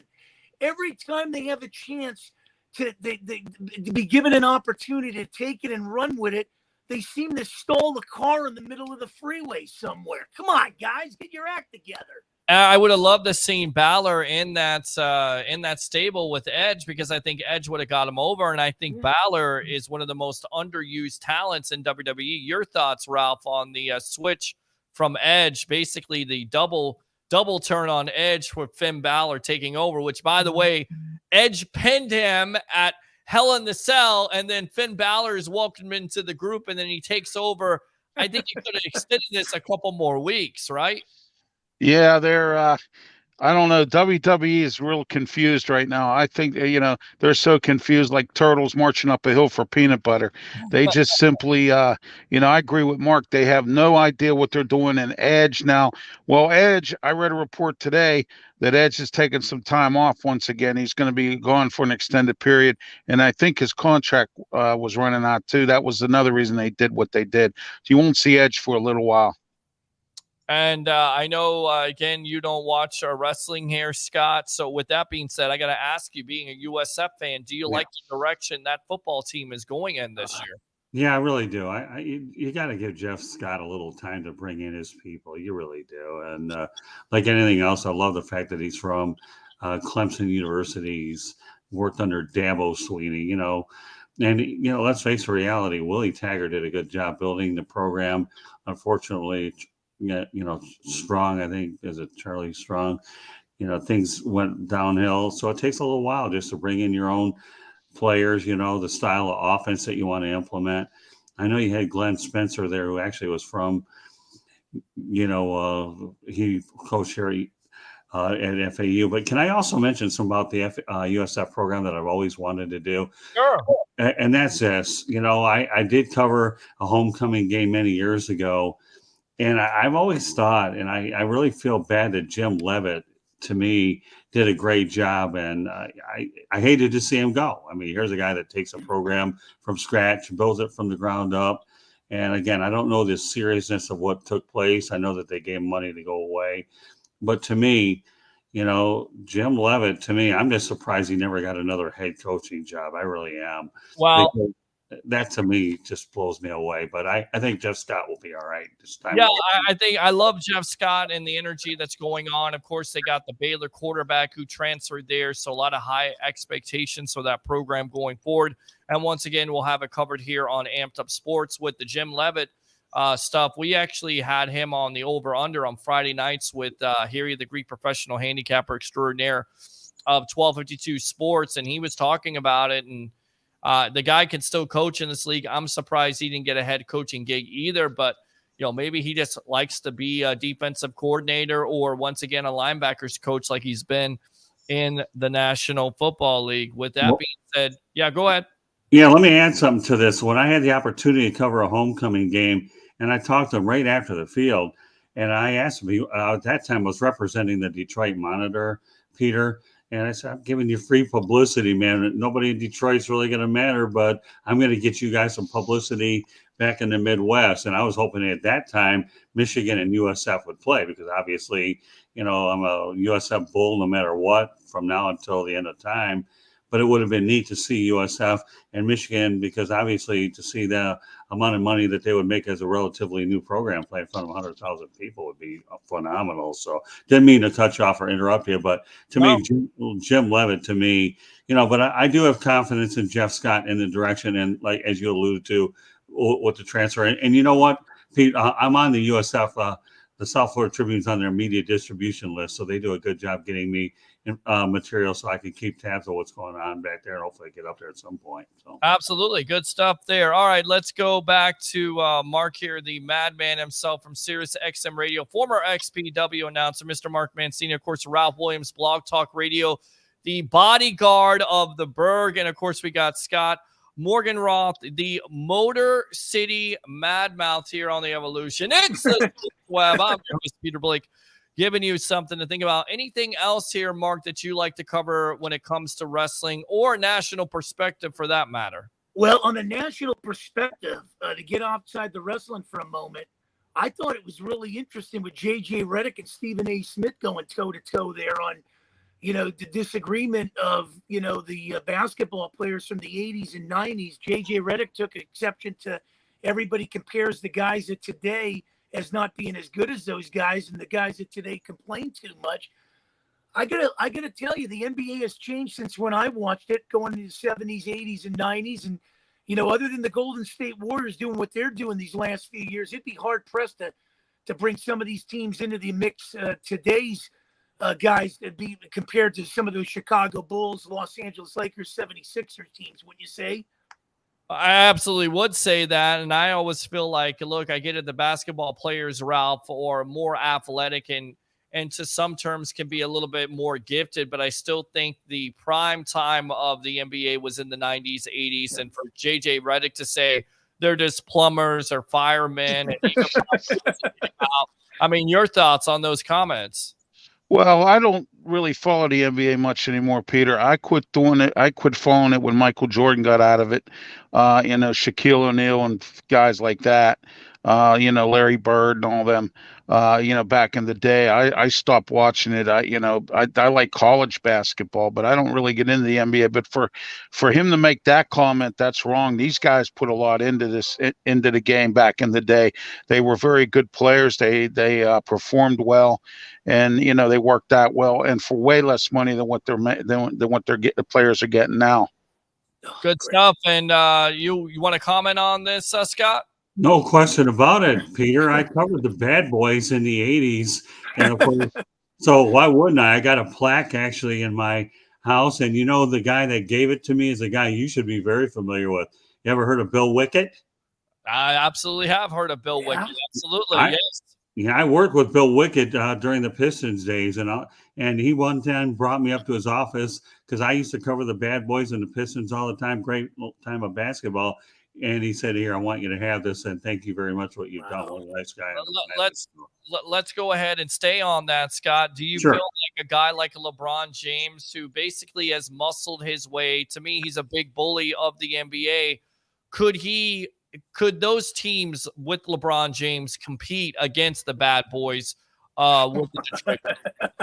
Absolutely not. And I'll go back to my Tylenol analogy. Okay, if you have enough guts to go inside the paint when you got Bill Lambier and Rick Mahorn in your way, then I think you're better off running into a wall because it'll be a lot painful with those guys. I mean, I saw some pretty physical basketball then. And if that isn't good enough, okay, you got Dennis Rodman who decides to go out there and jump up and grab every rebound imaginable. Okay, so, and if that isn't good enough, I got news for you. The paint will dry and all of a sudden you will fly. I mean, that's just how it was back then. I I like it a lot. And I think that's what's wrong with the NBA these days. The physicality has been taken out of it. Ralph, do you have anything you want to cover or something that's on your mind before you go? Not necessarily. No, I just wanted to talk a little bit about the Tampa Bay Buccaneers with Todd Bowles as their new coach, and Arians is still involved, and Tom Brady being back. Gronkowski, he was supposed to wrestle in the WWE, and then he screwed over Vince McMahon, decided to go back to football. He's still sitting out there. Maybe the WWE can find something for him to do. You know what I mean? If he decides not to come back to football. Your thoughts on Bowles coaching Tom Brady? Do you think this team has improved in your opinion, Bodyguard? Probably so. I mean, Todd Bowles, he had a rough time up, with the Jets. Bruce Arians had faith in him to bring him back, and he's been coaching under Arians for so long, and he still has Arians there if he needs them. So I think Tampa Bay is going to do okay this year. I really believe that to be true. All right, Scott, your thoughts on the Tampa Bay Buccaneers, or something else on your mind that you want to cover here on the Evolution? Well, what I do want to do is, while I have a chance to talk to your audience, is since I've had so much fun being on your show, Mark Mancini and I go ahead and handle Fire Up Florida, so there's an open invitation for you to join us there. As far as the Tampa Bay Buccaneers, Todd Bowles will be fine. He really is. I mean, how are you going to judge him based on what his Jets situation is? And he had an interim job with the Dolphins, never got that. So, he's a very cool-headed demeanor. And I think this is an opportunity for Byron Leftwich to finally do what he's got to do. And maybe, hopefully, he'll have an opportunity to get an audition for a head job. So, again, I'm going to be partial towards Tom Brady because where am I from? The Michigan area. And, once upon a time, he played for the all-time winningest program in college football and did pretty well with it. So when, here's a guy that's won more Super Bowls coming from the all-time winning program and winning a Super Bowl in Tampa Bay, let alone the fact that he won it in New England, you can definitely see a lot of W's inside. Now, I guess the only question I want to ask you guys is I'm wondering if there's any chance they would probably bring Ndamukong Suh back. I know they've tried to bolster their defense, but there's a guy in Ndamukong Suh that doesn't miss games.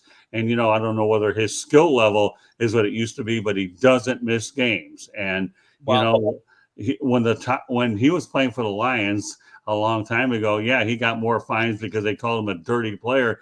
But the defense had an identity and they were nasty. And anytime you have a nasty defense and an identity, at least they fear you a little bit, and I think when you look at the Tampa Bay Bucks, I think that they're smart.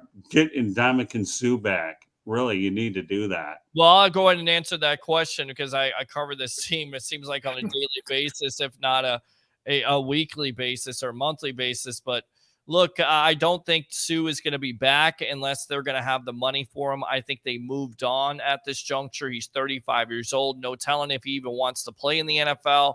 And then on top of it, you're going to have to pay the guy. You just signed a Nakeem Hicks from Chicago. I feel like that's going to be more a better replacement at this point. I get it. He's off injured. That's the big time key, but you only get him for $2.39 million this year. You add the voidable years up on top of it. He's good against the run. He can also get you some pass rush. And I feel like both of those guys in the middle with the Hicks and Avea, there's no need to re-sign a Suh. I think they're more concerned with re-signing a Gronk. I still think he gets back in a Buccaneer uniform, and I do think they will sign a Julio Jones eventually. Your thoughts, Mark? No, I totally agree with that, and I'm so blessed and honored to know that you're out there covering these guys in the Tampa. You should be proud of it. The Rays got a great baseball team. You've got the Buccaneers, who I think, and Tom Brady's a smart guy. There's not the same competition like the AFC that's going to be like this year. Yeah. They're going to waltz through that division, get through Atlanta, get through New Orleans, get through Carolina, secure the home field. The Rams are still trying to figure out. They got Aaron Donald in there. Green Bay's Green Bay, but I think Tom Brady knows that, what's at stake here. He can secure the home field, get these Tampa Bay Buccaneers roll them in the Super Bowl and have everybody beat themselves up like cakewalks over there in the AFC. Who knows where it might lie? They'll probably bring another championship. You guys are going for a three-peat in Tampa. Peter, you got one hell of a damn show that's crossing this country, and I'm so blessed to be a part of it on Wednesdays, my friend. I appreciate you, former XPW announcer right there, Mancini Media, Mark Mancini. Ralph, what do you think about the Tampa Bay Buccaneers? You let it off. I mean, to me, Super Bowl contender, and they don't even need Sue. In fact, I think Hakeem Hicks actually may be an upgrade. Your thoughts? Absolutely. And speaking of Sue, there's been some talk around here about him coming to the Steelers. Brian Flores is trying to work on getting him here. As you know, Stephon Tuitt just retired from the team, and we need somebody on the defensive line, another experienced vet. That would work for us if we could get him here. And maybe we might be able to, with some influence from Flores and Tomlin, we might be able to get him here on the cheap. So we'll see what happens with that. He may want to come to Pittsburgh. I don't know that. But Tampa Bay is definitely set up. There's enough talent there to go to the Super Bowl. The other three teams that was mentioned, Carolina, well, I hate to say it, Matt Rule there, he's walking on eggshells. And then you got Arthur Smith in Atlanta. He's still feeling his way through being a head coach. And then you got New Orleans. You got Dennis Allen making his second stint as a head coach. And, so we'll see what goes on with that whole division there. And the Rams, we'll see if they can repeat or what they do. So they didn't have too much of a draft again this year because Todd McShay likes to come up with these veterans and forget the draft picks. So we'll see what goes on there too. And Tampa Bay has a shot. They really do. They definitely have a shot here. All right, guys, go ahead and promote what you guys do. Tell the fans out there. Mark, you first. Well, I'm blessed enough to be a part of XM Sirius Radio for a lot of years. Also, WWDB in Philadelphia, the Pittsburgh Pirates podcast with first base coach Tarek Brock. Blessed enough to produce all these shows on the Mancini Media, being part of Detroit with Scott Morgonroth down there in Florida. Miami, plus be part of your thing, Peter, and as we cross Carolina and Milwaukee and some of these other great cities. I always say, you surround yourself with good people, and those people will take you to where you need to go. And it's a give and take. We know how this business can be at times, but we turn to look at the other way and give people opportunities and run with it. And I'm so blessed to be working with you, Peter, with Ralph Williams, with Scott Morganroth, and all the host of others. And you got some great talent coming in. Thanks, Mark. Talent's good. All these great listeners. Man, you're the move over Stephen A. Smith. Make room for Peter Blake in the game. I love it. Good stuff there, Mark. Appreciate the energy. Appreciate the time. We'll see you next week. All right, my friend? Definitely. All right, good stuff there. Let's go out to Mr. Ralph Williams. Go ahead and promote yourself.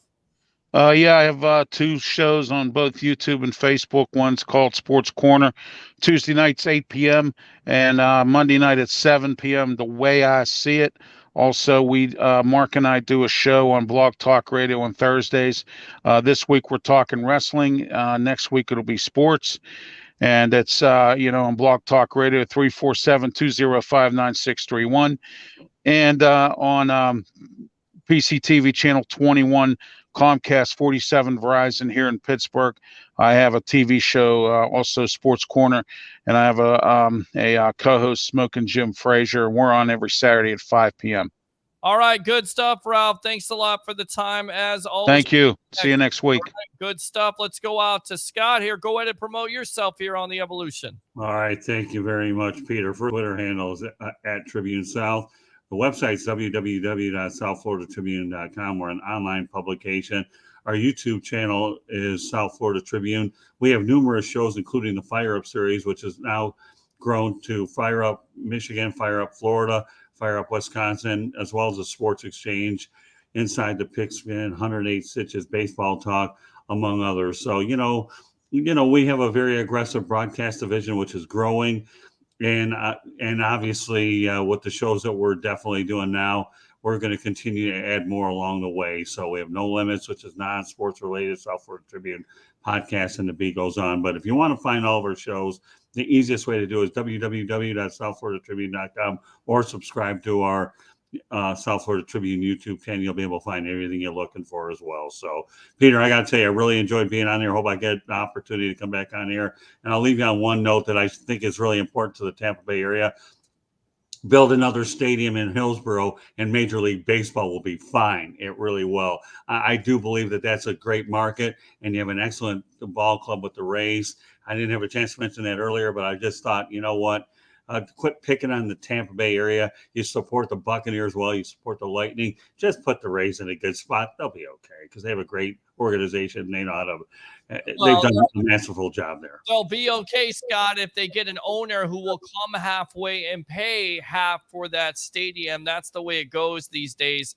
Right. Communities are not paying full price for stadiums. You're just not doing that with the high gas prices and cost of living. You're just not doing that. The owner needs to come halfway. He hasn't done that. I hope one of these days the Rays have better ownership. With that being said, thanks a lot for your time here on the Sports Web. All right, my friend. Thanks for having me, Peter. I appreciate it. Hope it all goes well. God bless. Thank you. All right. Thank you, sir. There you go. Good stuff there. So that's it. We talked about your Tampa Bay Lightning. We talked about your Tampa Bay Buccaneers. We talked about Deshaun Watson. We took your phone calls. We read your text messages. As always, here live on I Love St. Pete and the Hub. Like and subscribe there on Facebook. Of course, like Amped Up Sports, like the Sports Web on YouTube. Thanks to Dennis Phillips of ABC Action News. Thanks to JC Allen of Pewter Report. Thanks to Mark Mancini, Ralph Williams, and of course, Scott Morgonroth, if I can remember his name at this point. So many guests tonight. So many great times. Guys, Game 5 tomorrow night with the Tampa Bay Lightning versus the New York Rangers. We'll be back on Monday or sooner. Keep on tuning in to Amped Up Sports. We'll have a special presentation tomorrow of the Sports Web live at 2:30. Can't tell you what it is. You got to tune in. Then let's go ahead and see if we got any more comments. Juana says, you're all quite welcome. Really great, informative Sports Web show. Enjoying it immensely. Thank you very much. Appreciate you. Christopher Cole, same here, bodyguard, absolutely. And Christopher Cole again, great stuff, everyone. So without further ado, let's go ahead and wrap up the show on this Victory Wednesday. 3 things. Bring your passion. Bring your excitement. Just don't bring any nonsense. I'm your host, Peter Blake. Your Rolex reporter. What time is it? It's my time. And it's your time. Have a great night.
Stan Arthur here for the I Love St. Pete Facebook group. If you're a business owner looking to connect with tens of thousands of potential new local customers, you owe it to yourself to get enrolled in our Key Tag Rewards program.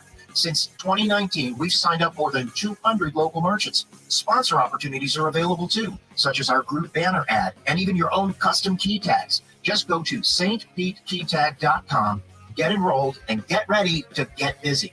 stpetekeytag.com. BetUS.com. If you guys are betting on the games, whether it's NFL, NCAA, of course, you're not going to do that now. Maybe basketball, not football. But of course, the NHL, NBA, go to BetUS.com.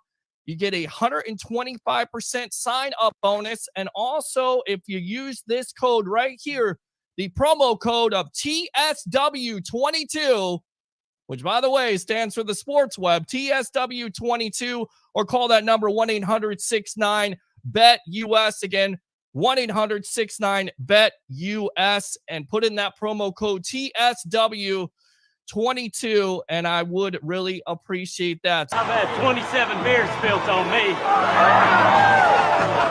Make that 28. I've only got one place to go before the game. BetUS.com. Sign up at BetUS.com and get the best bonuses in the industry. Bingo. Uncle Peter. Uncle Peter. Uncle Peter. Where's Uncle Peter? I call him.